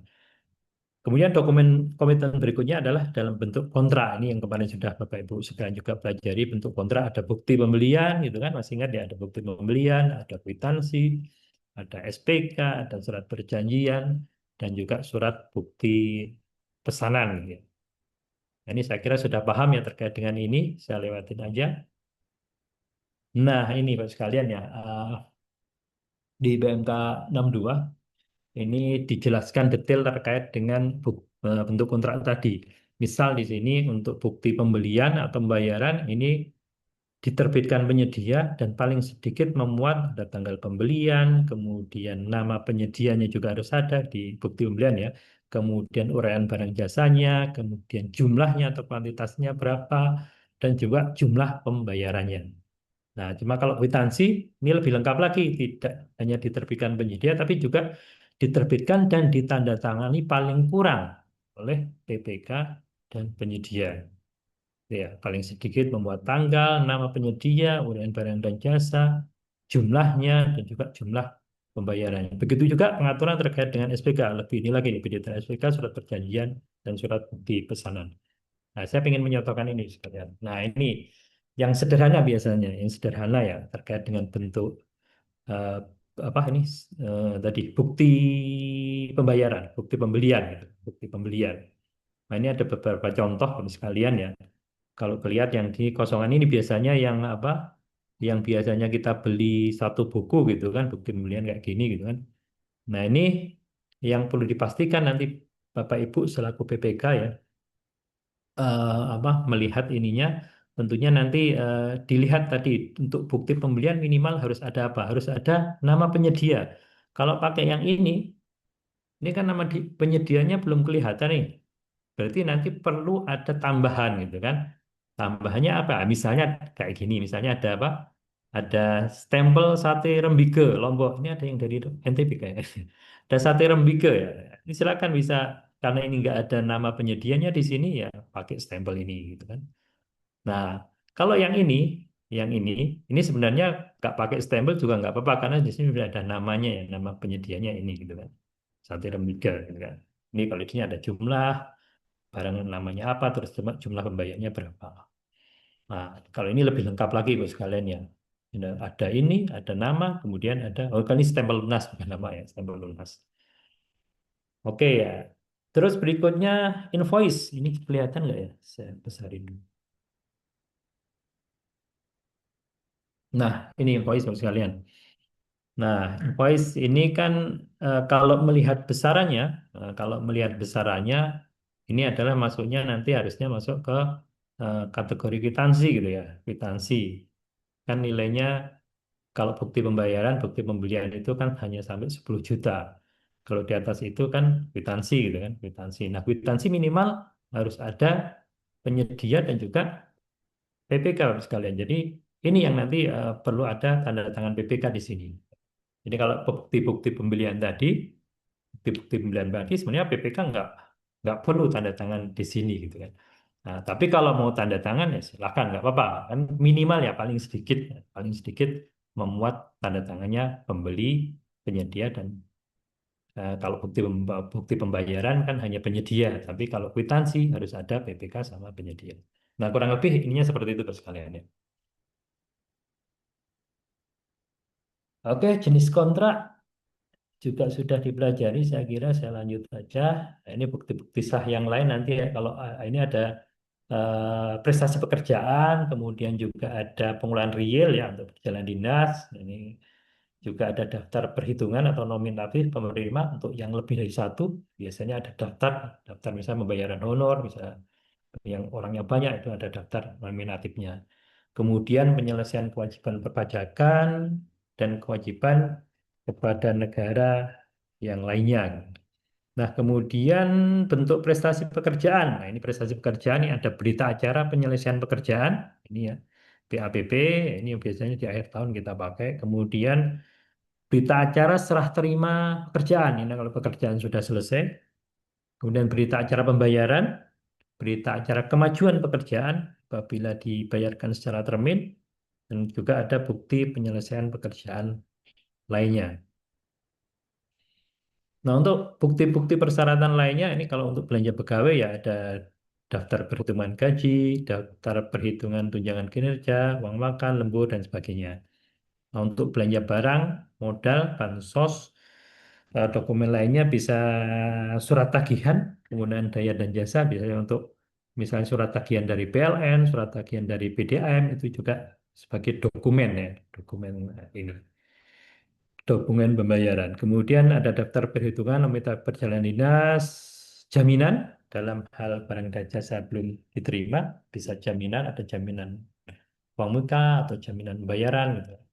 Kemudian untuk pengadaan tanah ini ada berita acara pelepasan hak, hak adat, dan juga pernyataan dari pengadilan negeri serta persyaratan lainnya. Nah, itu kelengkapan dokumen. Kemudian yang berikutnya adalah menguji terkait dengan kebenaran, kebenaran, kebenaran data pihak yang berhak menerima pembayaran dan juga kebenaran terhadap perhitungan tagihan itu juga diatur di dalam PMK 62 ya. Nah, pertama adalah menguji kebenaran data penerima pembayaran. Tentunya harus dilihat pertama adalah namanya gitu, nama yang berhak menerima, kemudian alamatnya gitu kan, nama banknya dan juga nomor rekeningnya. Nah, itu 4 poin ini yang Bapak Ibu perlu lakukan pengujian. Apakah sudah benar yang menerima memang harusnya orang ini gitu. Nah, ini contoh Bapak sekalian. Nah, ada dua dua apa nih? Dua tagihan ya. Dua tagihan invoice gitu yang disampaikan ke Bapak sekalian.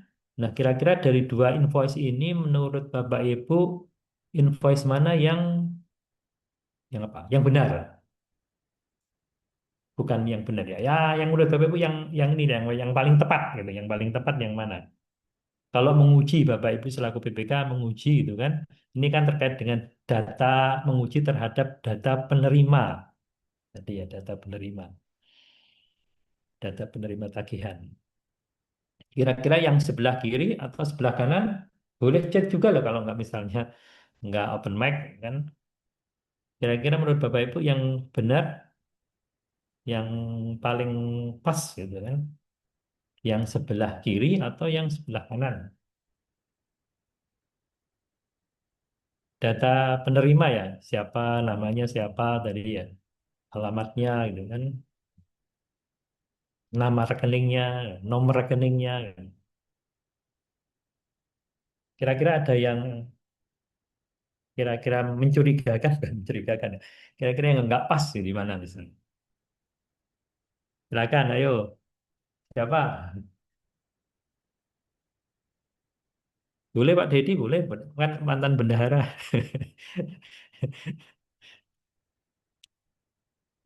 Silakan Bapak sekalian, Bapak Ibu.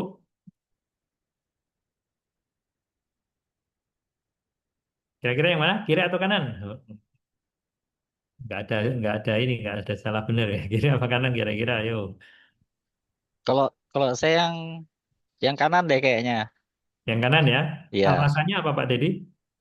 alasannya kan kalau untuk invoice kan tidak hanya beratas nama, mungkin paling tidak ada lembaga atau dasar hukum, eh, ya seperti ada CP ya kan. Kalau atas Hmm, nama aja kayaknya masih masih meragukan. Mungkin itu saja mungkin oke. pendapat saya, Pak. Oke, baik. Oke, kalau sebelah kanannya oke, tapi mungkin kalau alasannya bisa ini ya, bisa bermacam-macam ini ya.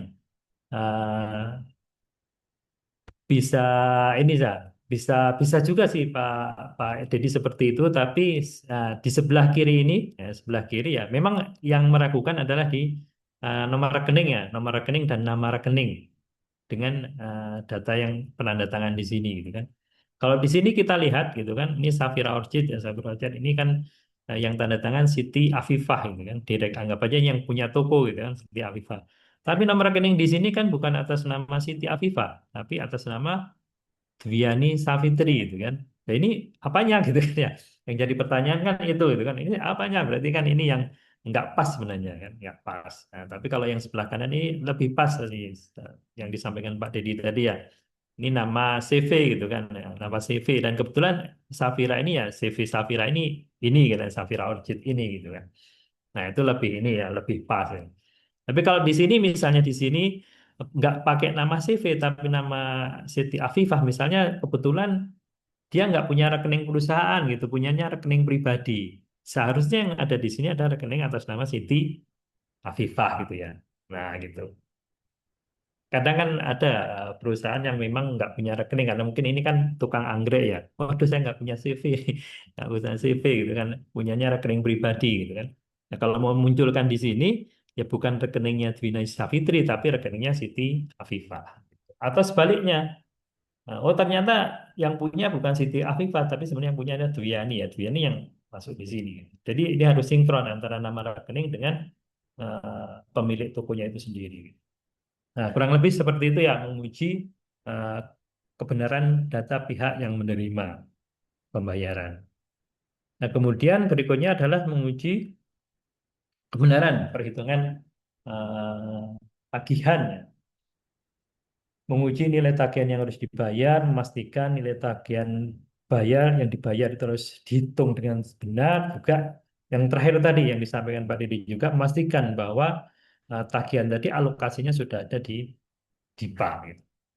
Nah, terkait dengan pengujian kebenaran perhitungan tagihan ini, tentunya juga beberapa pengeluaran itu ada apa istilahnya yang perlu diperhatikan. Salah satunya adalah standar biaya, sekalian standar biaya gitu kan.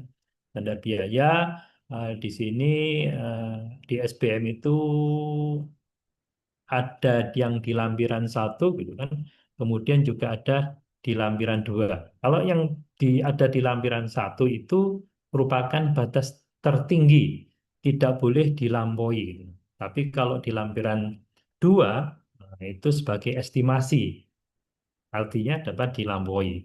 Contohnya apa yang ada di lampiran satu sebagai batas tertinggi, misalnya honor, tadi ya honor KPA misalnya, honor PPK gitu kan.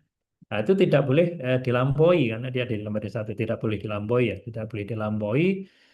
Tapi boleh nggak kalau dibayar lebih kecil? Boleh saja gitu kan, boleh saja. Termasuk uang harian itu kan, uang harian ada di lampiran satu itu batas tertinggi tidak boleh dilampaui. Misalnya di SBM 430 ya maksimal dibayarkan 430. Boleh nggak dibayarkan 300? Boleh saja karena untuk efisiensi misalnya seperti itu.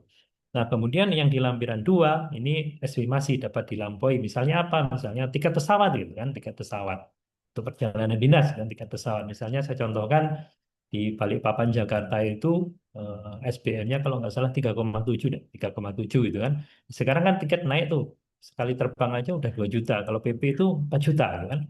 Nah, itu boleh nggak dibayarkan 4 juta PP? Boleh saja gitu kan, karena itu dapat dilampaui gitu kan. Nah, kecuali memang dari awal misalnya kita mendapatkan undangan misalnya sudah PPK sudah menyebutkan apa tiket tidak boleh menggunakan tiket kelas Yengki gitu kan. Kalau kelas Yengki tidak dibayar gitu kan. Nah, itu kalau sudah ada rambu-rambu seperti itu harus di ini harus di apa ikuti gitu ya harus diikuti. Jadi takutnya dibayar sesuai SPM. Misalnya tadi, kalau misalnya pengeluaran kita 4 juta, ternyata maksimal SPM-nya 3,7, walaupun itu dilampaui karena sudah diwanti-wanti sama PPK gitu. Ya, PPK akan bayarnya cuma maksimal 3,7 gitu. Tapi kalau dibayar dilampaui itu nggak apa-apa karena ada di lampiran kedua. Nah, kemudian untuk perhitungan prestasi pembayaran, Bapak sekalian, jadi untuk prestasi pekerjaan ini, sorry, bukan prestasi pembayaran, ada prestasi pekerjaan ini eh, dibayarkan setelah dikurangi, pertama adalah angsuran pengembalian uang muka, apabila memang ada uang muka yang eh, dibayarkan di awal oleh BPK kepada penyedia. Jadi diangsur, kemudian denda apabila ada denda keterlambatan pekerjaan biasanya dan juga pajak gitu kan. Dan untuk pembayaran pekerjaan konstruksi ini dilakukan senilai pekerjaan yang telah terpasang gitu ya. Dan PPK dapat menahan sebagian pembayaran prestasi pekerjaan sebagai uang retensi jaminan pemeliharaan. Nanti ada. Biasanya kalau misalnya progres pekerjaan 45%, di PPK bayarnya cuma 40%. Ditahan, ditahan 5% sebagai retensi. Nah, ini eh, untuk denda keterlambatan sekalian tentunya diberikan apabila penyedia itu terlambat dalam menyelesaikan pekerjaan. Ini biasanya besarannya adalah 1/mil dari kontrak, dari nilai kontrak atau bagian kontrak setiap hari keterlambatan, gitu ya. Jadi nanti ini nanti ada ini ada contoh kasusnya yang nanti Bapak Ibu sekalian bisa coba apa istilah ini mendalami di situ ya ada contoh kasus nanti. Nah, denda keterlambatan ini dapat disetor langsung oleh si penyedia atau sebagai mengurang dalam pembayaran termin berikutnya. Nah, termasuk juga memperhitungkan kewajiban perpajakan. Di sini ada PPN, ada PPh itu kan, baik pasal 21 sampai ini PPh final ya pasal 4 ayat 2. Nah, ini terkait dengan pajak, mungkin ini tidak perlu dihafalin ya. Silakan nanti Bapak Ibu selaku PPK bisa melihat tabel ini ya. Misalnya ini pekerjaan jenis apa? Jenis pengadaan jasa yang dilakukan badan usaha. Kalau non konstruksi ini nanti akan dikenakan PPN dengan tarifnya 12% gitu kan. Kemudian akan dikenakan PPh pasal 23 tarifnya 2%, yang ada NPWP, 4% yang tidak ada NPWP. Nah, kalau pekerjaan konstruksi gimana? Lihat badan usaha, pekerjaan konstruksi dia akan kena PPN sama PPh pasal 4 ayat 2. Nah, tarifnya berapa? 12% kalikan DPP. Kalau kalau PPh pasal 4 ayat 2, ini berdasarkan kategori jenis konstruksinya. Nah, seperti di slide berikut ini. Nah, ini khusus untuk PPh jasa konstruksi tadi, Bapak sekalian. Untuk pekerjaan konstruksi ini dibedakan yang menjadi 3. Ada pekerjaan konstruksi, kemudian pekerjaan konstruksi terintegrasi, dan juga konsultan konstruksi, pengawas, perencana. Nah, untuk pekerjaan konstruksi fisiknya, apabila dilakukan oleh eh, badan usaha perorangan yang mempunyai SBU kecil atau sertifikat kompetensi eh, usaha perseroangan, ini dikenakan 1 PPh 1,75%. Tapi apabila tidak mempunyai SBU sama sekali, dikenakan 4%. Selain SBU kecil, itu dikenakan 2,65%. Nah, untuk pekerjaan konstruksi terintegrasi, kalau yang kecil tadi 1,75% PPh-nya. Nah, kalau non kecil 2,65, kalau tidak mempunyai 4%. Nah, untuk konsultan apabila kecil tadi PPh 4 ayat 2-nya 1,75%, kalau mempunyai tapi non kecil 3,5%, kalau tidak mempunyai 6%. Nah, gitu ya cara membacanya seperti itu Pak Rizwan. Nah, itu terkait dengan perhitungan pembayaran. Nah, berikutnya melakukan pengujian terhadap kesesuaian spesifikasi teknis dan volume. Ini juga diatur ya di PMK 62. Pengujian spesifikasi teknis yang diserah terimakan diuji kesesuaiannya dengan perjanjian, dengan kontraknya gitu kan, dan diuji juga spesifikasi teknis tadi dan volumenya antara kontrak dengan dokumen serah terimanya gitu ya. Jadi diuji spesifikasinya dengan kontraknya, kemudian diuji juga dokumen serah terimanya dengan kontraknya gitu. Dan jangan lupa Bapak sekalian untuk dilakukan dokumentasi. Nah, ini menguji spesifikasi, kemudian berikutnya adalah menguji kebenaran dan juga keabsahan serta akibat yang timbul dari penggunaan surat bukti hak tagih kepada negara gitu ya. Nah, ini untuk menguji kebenaran tentunya kebenaran dari sisi material ya, dari sisi material dan juga keabsahannya. Misalnya kalau kalau kontrak gitu kan, nah, kalau kontrak pengujian materialnya seperti apa? Apakah sudah sesuai dengan kontrak belum gitu yang diserah terimakan gitu kan? Menguji materialnya seperti itu. Keabsahannya gimana? Kontraknya sudah ditandatangani belum? Nah, kurang lebih seperti itu. Sama dengan tadi berita acara serah terimanya. Gitu. Nah, baik, Bu sekalian. Nah ini contoh studi kasus nih kalau nggak salah terkait dengan perjalanan dinas sekalian ya. Nah, ini mungkin silakan Bapak Ibu. Jelas saya bisa kebaca ya. Ini Balai Bangun Sentosa merupakan satker yang berada di bawah dan bertanggung jawab kepada Kementerian Tumbuh Terus. Balai Bangun Sentosa memiliki tugas melaksanakan pendidikan, pelatihan di bidang konstruksi. Balai Bangun Sentosa ini berada di Bandung, Jawa Barat. Nah, pada tahun 2026 ini, Bapak Ibu ditunjuk oleh KPK sebagai pejabat pembuat komitmen ini, sebagai PPK ini. Nah, kemudian ini pada bulan Januari 2020, Satker Bali Bangun Sentosa mengundang Profesor Amiruddin. Ini seorang dosen guru besar di Universitas Palembang. Ini setara dengan eselon 1 sebagai narasumber ya. Kegiatan berlangsung di Aula di Balai Bangun Besar Sentosa Bandung tanggal 20 Januari. Nah, untuk itu Kepala Balai Bangun Sentosa menerbitkan surat tugas narasumber untuk Profesor Amiruddin sekaligus sebagai dasar untuk melakukan perjalanan dinas dari Palembang ke Bandung dan sebaliknya. Jadi karena ini kegiatannya di tanggal 20 Januari, tentunya min 1 dan H+1 ya, 19 sampai dengan 21 Januari, 3 hari. Nah, kegiatan seminar berjalan dengan lancar di mana Profesor Amiruddin mengisi seminar selama 1 hari penuh dan beliau menginap di hotel di sekitar sana selama 2 malam. Namun setelah kegiatan selesai, beliau tidak langsung kembali ke Palembang, tapi cuti di kota Bekasi. Nah, beliau baru kembali ke Palembang pada tanggal 26 Januari. Nah, cukup lama ya dari 21 ke 26 karena beliau cuti dulu di ke Bekasi. Nah, setelah kegiatan selesai, Profesor tadi memberikan dokumen-dokumen perjalanan dinas berupa kwitansi, hotel, tiket, gitu kan, yang sebelumnya itu dibayarin dulu sama ini ya, sama Profesor tadi ya, pakai duitnya Profesor dulu lah, gitu kan. Nah, di dokumen-dokumennya tadi diserahkan ke panitia. Ini ada dokumen yang diserahkan panitia. Nah, ini kemudian Anda selaku PPK tentunya disampaikan ke Anda gitu ya, ke Bapak Ibu semuanya ya. Ada kwitansi hotel gitu kan. Dari tanggal 19 sampai 21 ini senilai 1,9 juta per malam. Ini tadi sekelas eselon 1 Bapak sekalian ya.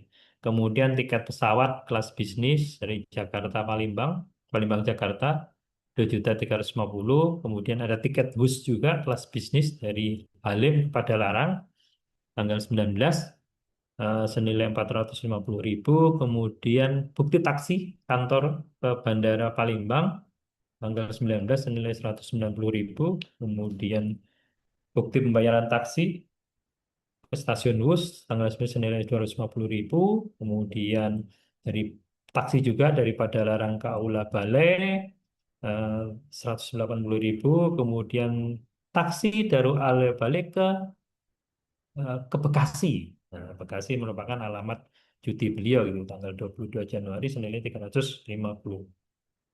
Dan kemudian ada juga tiket pesawat udara kelas bisnis dari Jakarta ke Palembang tanggal 26 Januari sebesar 2.150.000. Nah, PPK harus melakukan pengujian atas tagihan pembayaran transaksi tersebut. Setelah setuju, maka PPK membuat surat perintah bayar atau SPBY dan disampaikan kepada bendahara untuk dibayar dengan menggunakan uang persediaan. Nah, kira-kira Bapak Ibu selaku PPK ini apa yang harus dilakukan gitu kan? Tadi kan menguji ya, menguji dari sisi apa kelengkapan dokumen gitu kan, kemudian kebenaran, kesesuaian spek dan sebagainya. Itu langkah-langkahnya kurang lebih seperti itu.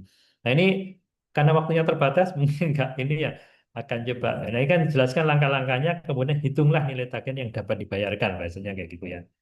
Nah ini langsung saya kasihkan ini aja cara penyelesaiannya. Nah, pertanyaan tadi ya menguji ya langkah-langkah yang harus dilakukan. Pertanyaan menguji dari sisi kebenaran material ya, cocokkan spesifikasi. Misalnya tadi lokasinya sudah benar nggak nih dari Palembang ke Jakarta?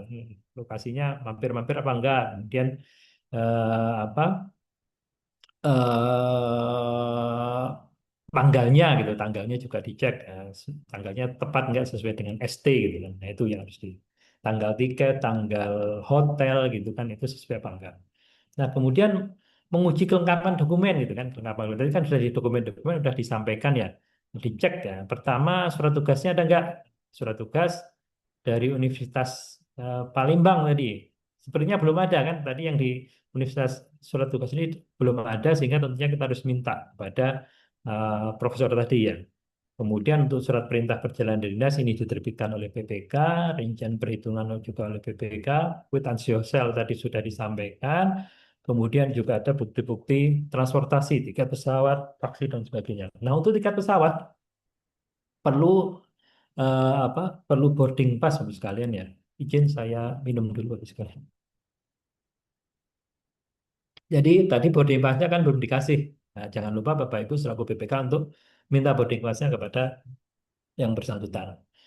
Nah, kemudian menguji kebenaran perhitungan tagihan. Tentunya ini kaitannya dengan perjalanan dinas, Bapak Ibu bisa berpedoman pada SBM tadi ya. SBM mana yang masuk ke lampiran 1 tidak boleh dilampaui, mana yang masuk ke lampiran 2 boleh dilampaui, apa saja gitu kan. Nah, kemudian yang terakhir tentunya menguji keabsahan dokumen gitu kan. Surat tugasnya sudah ditandatangani belum? Atau dokumen tagihan dari hotelnya sudah sesuai atau belum? Sudah absah belum? Palsu apa enggak? Kayak gitu ya. Nah, menguji keabsahan. Nah, kemudian untuk rincian perhitungan ininya, perjalanan dinasnya, di sini uang harian 3 hari 480 gitu kan, total 1.290. Kemudian penginapan 2 malam, ini karena pejabat eselon 1 di SBM itu maksimalnya ada di 5.812, sehingga kalau 2 malam kalikan 1,9 masih cukup jauh dari SBM, jadi masih bisa dibayarkan. Nah, kemudian transportasi, taksi. Nah, masuk, taksi bandara itu masuk di lampiran 2, sehingga di situ kan sebagai ancar-ancar boleh dilampaui. Jadi selama ada buktinya bisa dibayarkan, gitu ya. Walaupun melebihi eh, yang ada di SBM, karena masuk ke lampiran 2. Untuk tiket pesawat kelas bisnis, karena ini setara eselon 1, sehingga tingkat perjalanan dinasnya adalah tingkat A, jadi boleh menggunakan kelas bisnis. Ya, jadi bisa dibayarkan Palembang Jakarta, kemudian taksi bandara juga, bus juga bisa dibayarkan kelas bisnis, tuh kan?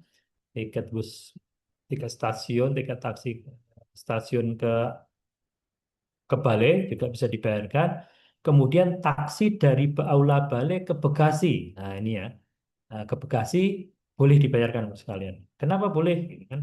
Karena prinsip perjalanan dinas adalah menuju ke tempat kedudukan. Tempat kedudukan selama saat cuti di mana? Di Bekasi ya. Nah, tapi yang perlu Bapak Ibu pastikan adalah dilampiri tadi, minta bukti surat cutinya ke profesor tadi. Jadi taksi boleh dibayarkan dari Bandung ke Bekasi.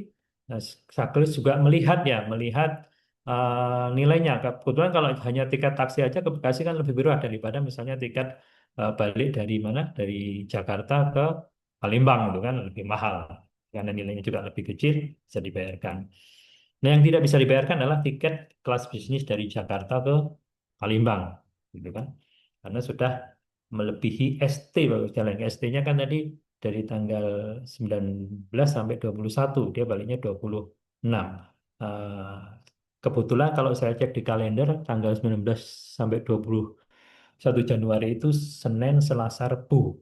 Jadi Kamis itu kan hari kerja. Kamis harusnya beliau ke ini boleh dibayarkan kecuali misalnya sen, apa Rabu Kamis Jumat. Nah, Rabu Kamis Jumat gitu kan beliaunya nggak cuti gitu kan Rabu Kamis Jumat tapi beliau pulangnya Minggu atau pulangnya hari Senin sebelum jam kerja misalnya pesawat jam 5. Nah itu boleh dibayarkan tiketnya tapi kalau sudah lewat dari itu lewat jam kerja gitu kan itu nggak bisa dibayarkan. Nah kurang lebih seperti itu bagi kalian ya. Oke sudah clear bagi kalian, ada yang ingin ditanyakan? Izin Pak, bertanya Pak. Silakan Pak Abdul. Oke, tentang perjalanan dinas ini Pak. Jadi gini Pak, saya pernah juga mendatangkan narsum ya Pak ya dari Ya, kami di kantor tuh meminta narsum dari uh, Balikpapan rasanya ya. Gitu. ya. Jadi eh, mereka hanya memberi apa tiket pesawat, transport, tapi kan kalau pas pulang itu belum ada Pak.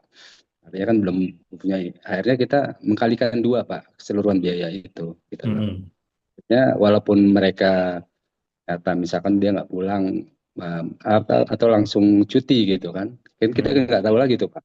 Ya. Artinya kita sudah mengkalikan dua gitu kan Mm. dari apa proses pengeluaran beliau kan gitu Pak. Minta respon Mm. Pak seperti itu Pak. Ya, oke. Oke, baik. Terima kasih Pak Abduh pertanyaannya. Ini memang untuk perjalanan dinas ini variasinya cukup banyak gitu kan. Eh, Dulu kami di kantor pusat Direktorat Jenderal Perbendaraan pada saat awal-awal gitu kan menerapkan seperti itu Pak Abduh. Jadi tiket baliknya nggak diminta. Jadi dia mau kembali kemana kayak itu. Cuma itu menjadi salah satu temuan ya dari aparat pemerintah aparat pengawas itu kan waktu itu entah ijen kayaknya ijen yang mengharuskan tetap harus ada tiket balik. Kemudian juga memperhatikan lebih dari sisi ini ya perjalanan dinas kan prinsipnya adalah at cost gitu kan. Perjalanan prinsipnya at cost, seharusnya tiket baliknya pun harus ada seperti kasus yang ini barusan saya sampaikan gitu kan. Kalau dulu ya kami kalikan dua selama itu tidak melebihi SBM, nggak apa-apa gitu. Misalnya SBM tadi 3,7 ya, tapi ternyata pesawatnya 2 juta. Kalau dikalikan 2 kan 4 juta. Berarti hanya kita bayarkan 3,7 maksimal SBM. Dulu kami menerapkan seperti itu. Tapi saat ini ya memang harus ada tiketnya gitu Pak. Pak Abduh ya, ada tiketnya. Jadi kalau misalnya tiket baliknya kapan gitu kan nanti eh, bahkan kalau pada saat kita sudah balik kan boarding itu kan belum dikasih gitu kan. Boarding itu belum dikasih. Nah, begitu sudah sampai boarding itu harus kita kirimkan juga ke panitia gitu.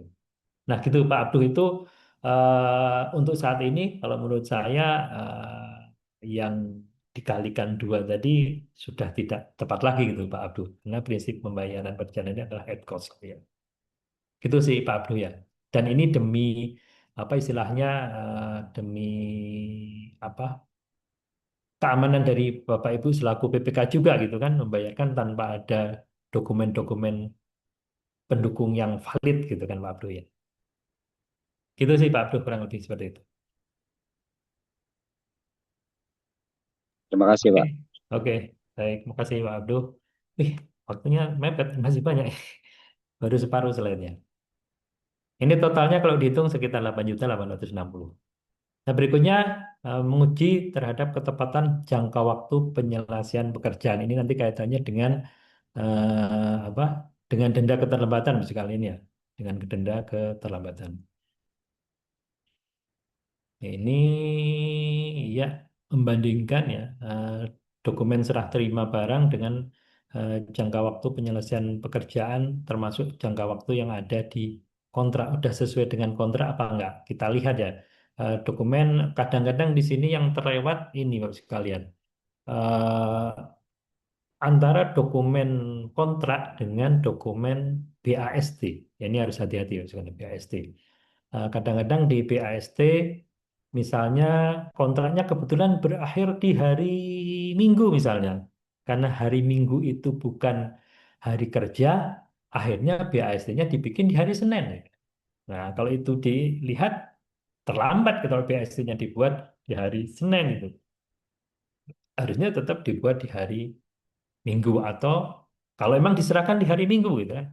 Karena kalau kontrak itu kan nggak melihat hari kerja hari libur gitu, hari hari kalender. Jadi kalau misalnya kebetulan pas batas akhir kontraknya di Minggu dan memang diserahkan di hari Minggu, ya BSIT tetap dibuat di hari Minggu, tidak di hari Senin. Karena kalau di hari Senin berarti udah terlambat 1 hari gitu ya.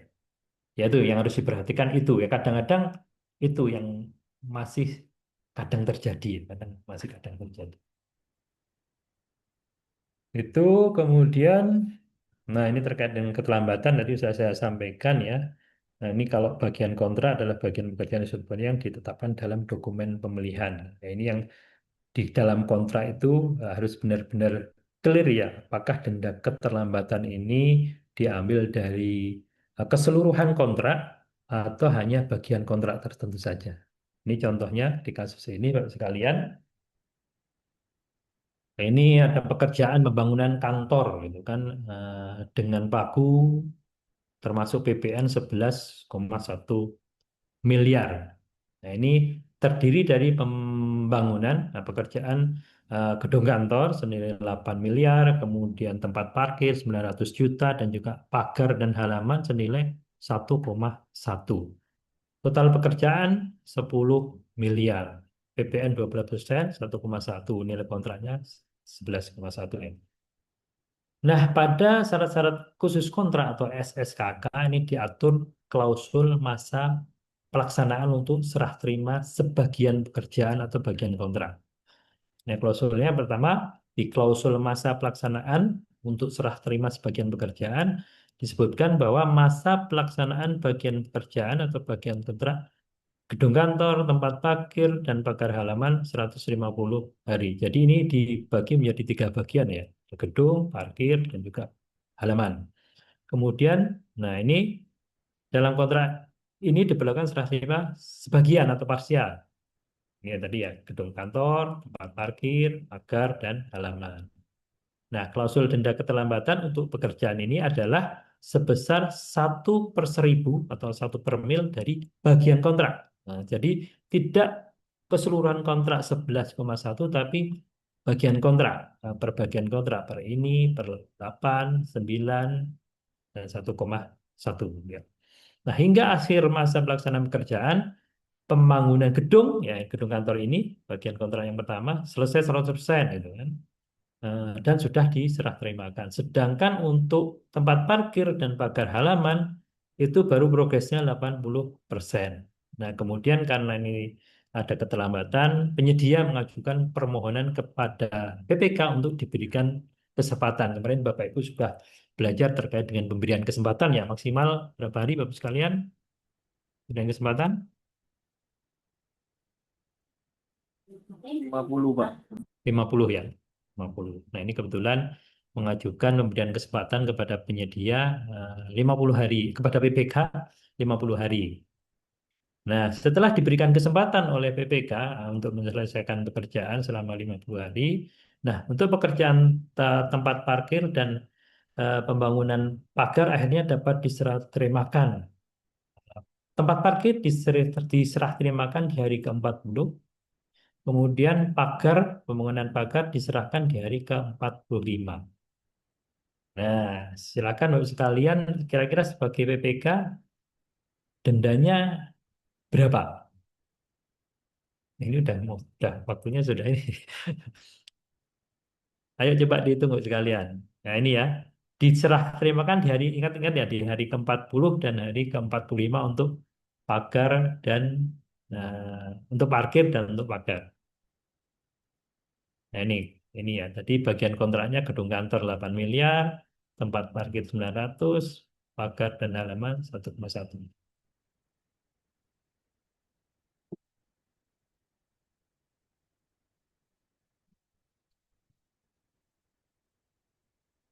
Ada yang sudah ngitung?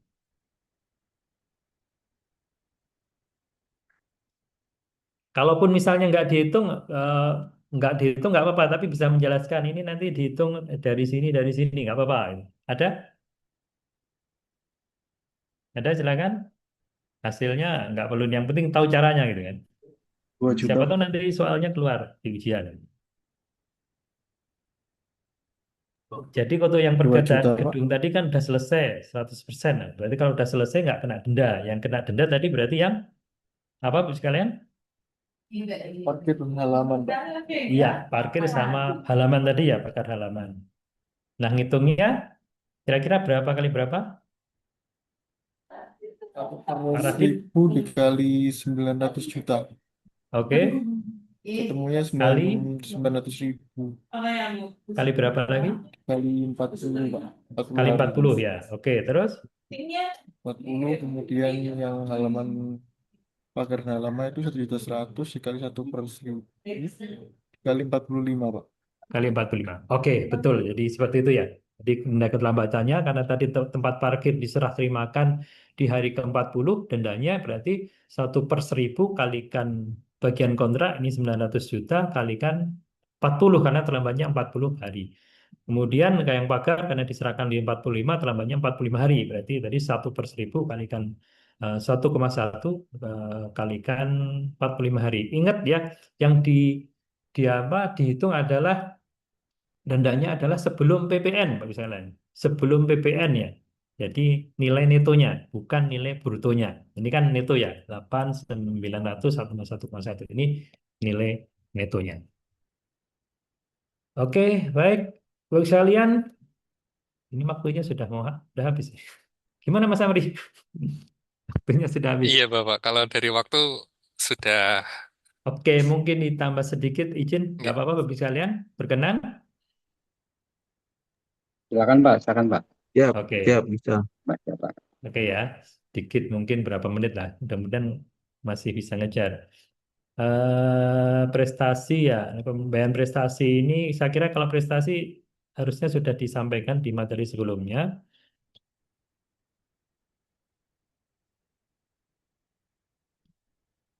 Ini nanti kalau contoh prestasi pekerjaan seperti ini ya, misalnya dibayarkan 30% setelah fisik 45%, 60 setelah 70%. Nah, biasanya ini kan ininya agak jauh ya 30 ke 45 kan masih selisih 15%. Kadang-kadang ada juga yang pakai sisi di 40% kerjaan fisik 45. Kalau saya biasanya saya selisihkan, saya retensikan 5% aja, nggak sampai jauh ini. Tapi itu terserah PPK sekalian.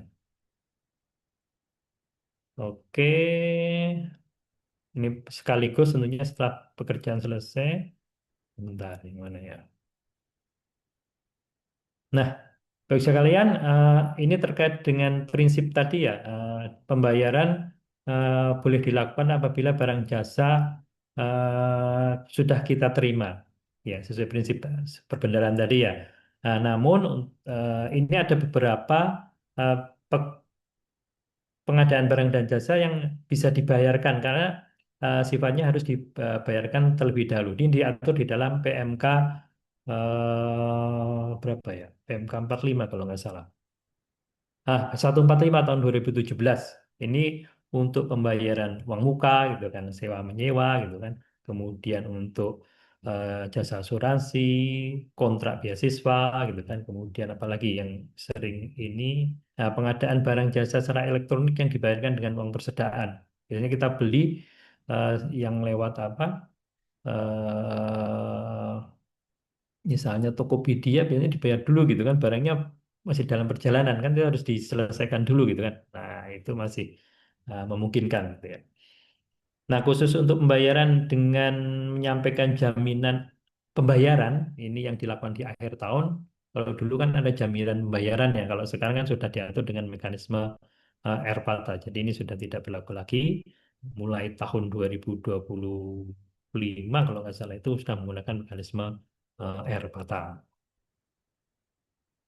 Uang muka ini saya kira juga sudah dipelajari, besarannya juga. Nah ini sebenarnya ada ini ya kasus, tapi mungkin nanti Bapak Ibu sekalian bisa melihat di materinya ini ya. Nanti saya share juga ke Bapak Ibu. Nah ini contoh perhitungannya nanti juga sudah ada ininya ya. Nah ini pada Bapak Ibu sekalian pada saat menentukan DBP Bapak Ibu sekalian ya. Nah, DBP ini apa dari nilai brutonya misalnya 3,6 dikalikan 100 per 111 Bapak Ibu sekalian. Ini adalah daftar pengenaan daftar DPP itu daftar perhitungan apa sih daftar pengenaan ya daftar pengenaan ya bisa jadi lupa ininya. Nah daftar pengenaan untuk pajaknya DPP-nya ini kalau PPN nanti dari DPP ini dikalikan 12% tarifnya kan 12% ya tapi karena ini pekerjaan yang apa tidak mewah gitu kan rumusnya kan harus dikalikan 11 per 12 sehingga PPN-nya segini. Nah, PPh-nya juga sama kan ini tadi 1,75%, ada SPU kecil itu PPN-nya, PPh-nya ini gitu ya. Ini cara perhitungannya seperti itu, termasuk untuk termin-termin yang berikutnya. Nah ini untuk pengumpulan dokumen ini penting juga sekalian Bapak Ibu, sebelum menerbitkan SPP dokumen-dokumen tersebut tentunya harus dikumpulkan ya tadi contohnya untuk perjanjian tadi kumpulkan dikelompokkan berdasarkan jenis belanja dan juga nama penyedia dan diurutkan berdasarkan jatuh tempo pembayaran jangan sampai nanti ada keterlambatan gitu kan. Nah, ternyata jatuh temponya itu masih lama justru dibayar duluan yang jatuh temponya besok kelupaan ya, itu harus diurutkan berdasarkan jatuh temponya. Nah, berikutnya penerbitan SPP. Ya, ini SPP ini adalah surat permintaan pembayaran yang ini diterbitkan oleh Bapak Ibu selaku PPK. Itu jenis-jenis SPP ada banyak, ada SPP langsung, SPP LS, kan? SPP LS, ada SPP uang persediaan, gitu kan. Kemudian SPP tambahan uang persediaan, SPP penggantian uang persediaan yang tadi untuk revolving, kemudian ada SPP penggantian untuk yang nihil, dan juga untuk ada SPP untuk pertanggungjawaban tambahan uang persediaan. Ini kalau bendahara mengajukan TUP, Bapak Ibu mengajukan TUP, maka nanti pertanggungjawabannya lah dalam bentuk SPP PTUP. Di KKP juga ada SPP GUP KKP dan juga SPP PTUP KKP. Jadi KKP pun boleh TUP Bapak sekalian. Jadi tidak hanya UP tunai saja yang boleh TUP, tapi KKP pun boleh TUP. Nah, kalau saya belum pernah nih, belum pernah TUP KKP nih. Padahal sebenarnya ininya bisa. Cuma nanti proses selanjutnya adalah pada saat TUP KKP, Bapak Ibu juga harus minta kenaikan limit ke bank itu kan, sesuai dengan jumlah TUP-nya tadi. Nah, kemudian berikutnya adalah menerbitkan surat permintaan bayaran atau SPP yang perlu diperhatikan tentunya dinilai jangka waktu penyelesaian tagihan, dipastikan ya ketepatannya, kemudian benar-benar tadi memastikan pihak yang berhak menerima SPP direkam sesuai dengan dokumen yang sudah Bapak Ibu lakukan pengujian tadi, SPP dicetak dan juga jangan lupa untuk ditandatangani secara elektronik kalau sekarang ya. Dan kemudian SPP diterbitkan dan dikirim ke PPSPN beserta seluruh dokumen kelengkapannya. Itu ya. Jadi setelah Bapak Ibu menerbitkan SPP dan dokumen kelengkapannya disampaikan ke PPSPM. Itu dilakukan pengujian. Ini kurang lebih tahapan-tahapan pengujiannya yang dilakukan alurnya bahkan alurnya nanti sekarang Bapak Ibu bisa membaca. Nah ini batas-batas waktunya ini juga nanti bisa saja ini keluar Bapak sekalian. Jadi untuk SPP LS ini paling lama adalah 3 hari kerja setelah dokumen diterima dengan lengkap untuk pembayaran kepada aparatur. Jadi SPLS ada pembayaran ke ke aparatur, ke PNS itu kan ada juga yang dibayar ke penyedia. Kalau yang dibayarkan ke penyedia itu paling lama 5 hari kerja diterbitkan setelah dokumen lengkap dan benar. Dan untuk gaji, nah, paling lama adalah tanggal 10. Apabila di tanggal 10 itu libur, maka 1 hari sebelumnya. Nah, untuk SPM GUP, GUP nihil itu paling lama 5 hari kerja, kemudian untuk PTUP juga paling lama adalah 5 hari kerja. Ini batasan-batasan ini yang harus Bapak Ibu perhatikan, jangan sampai terlewat atau terlambat ya, termasuk ini GUP KPP dan juga PTUP KKP batasnya adalah paling lambat 5 hari kerja. Nah, ini diingat-ingat ya sekalian ya. Nah, ini ilustrasi dokumen ininya pendukung yang Bapak Ibu bisa pedomani nanti misalnya ini ya, misalnya untuk penambahan CPNS, dokumen pendukungnya apa? Daftar perhitungan gaji, SK CPNS. Kemudian untuk tambahan tunjangan anak, dokumennya apa? Daftar perhitungan gaji sama akte kelahiran. Sama satu lagi ada KP4 itu ya. Nah, kurang lebih bacanya seperti itu. Nah, ini untuk pengadaan barang atau jasa lainnya. Nah, ini untuk yang nilainya sampai dengan yang pembayarannya sekaligus ya, buktinya sampai dengan 10 juta ini, dokumen pendukungnya berupa bukti pembelian, kemudian faktur, kemudian bukti serah terima barangnya. Kalau yang 50 berarti pakai kwitansi, faktur dan juga bukti pengiriman. Nah, kemudian kalau SPK, kalau yang di atas 50 sampai 200 tentunya buktinya adalah SPK, ada berita acara pembayaran, karena ini sekaligus ada berita acara serah terima, kwitansi dan juga faktur. Tapi kalau yang pembayarannya lewat termin, mana yang pembayaran lewat termin? Nah, ini untuk SPK tentunya nanti di sini ada berita acara kemajuan pekerjaan gitu ya. Bedanya seperti itu. Baik, itu kurang lebih apa lagi ya? Nah, SPP ya, surat perintah membayar tadi. Jadi ini merupakan tugas PPK juga, tugas Bapak Ibu untuk menerbitkan surat perintah membayar yang intinya adalah memerintahkan kepada bendahara pengeluaran untuk melakukan pembayaran dengan uang persediaan yang ada di bendahara terhadap tagihan kepada negara, gitu. Oke, ini bentuknya SPPY, Bapak sekalian. Nah, penata usahaan, ya ini tentunya dokumen-dokumen tadi jangan lupa untuk dokumen SPP dan pendukungnya dikelompokkan, disimpan dan dijaga keutuhannya gitu. Ini nanti sebagai apa istilahnya dokumen yang tentunya nanti akan dilakukan pemeriksaan oleh aparat pengawas internal kita, baik BPK maupun Ijen.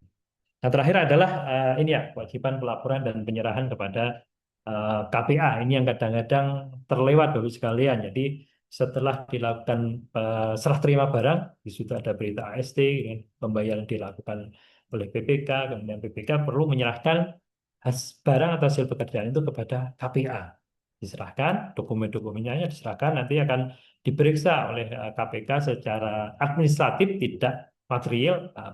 KPA akan memeriksa secara administratif, mulai proses perencanaan sampai dengan serah terima pekerjaan. Kira-kira dokumen-dokumen tadi sudah sesuai atau tidak, gitu kan?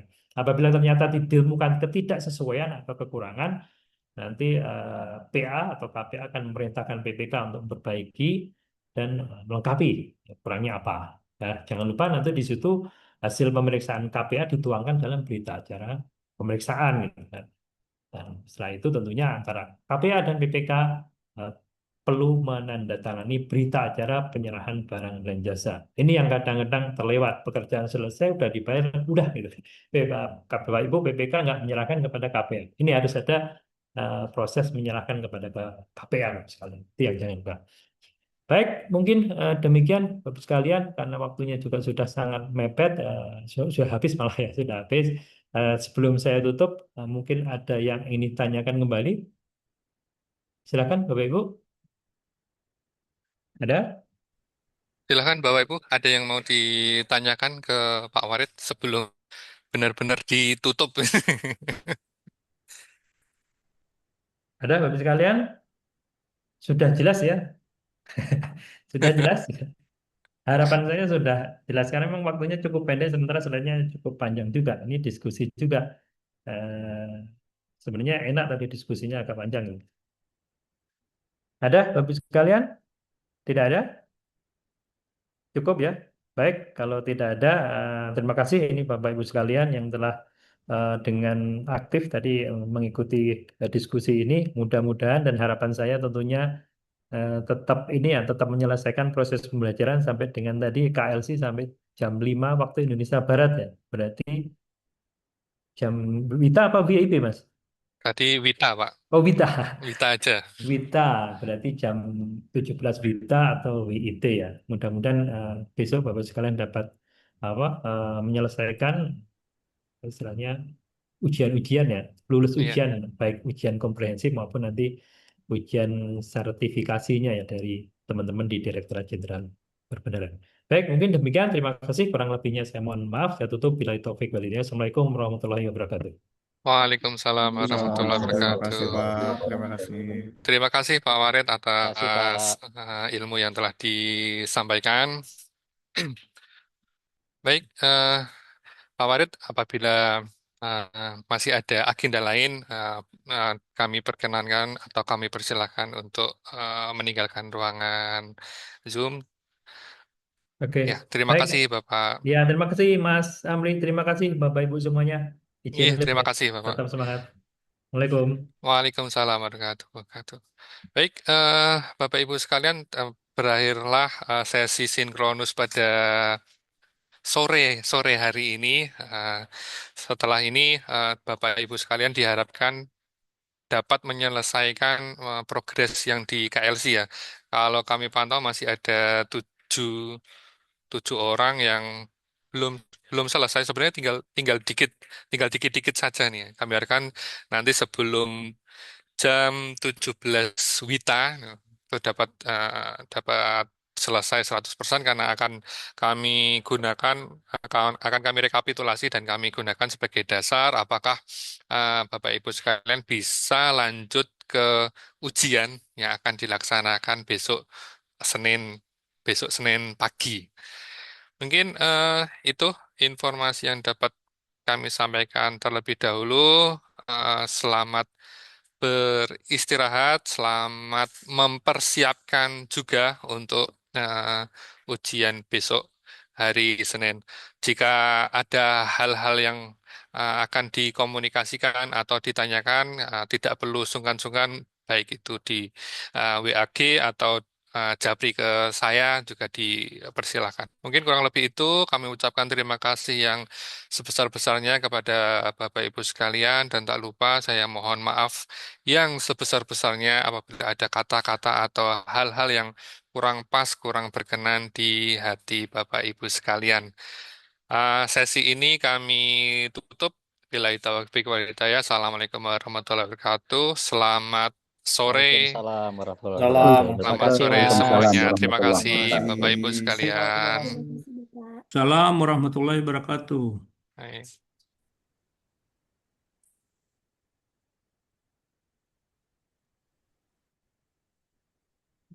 Mohon izin kami end meeting. Oke, izin keluar.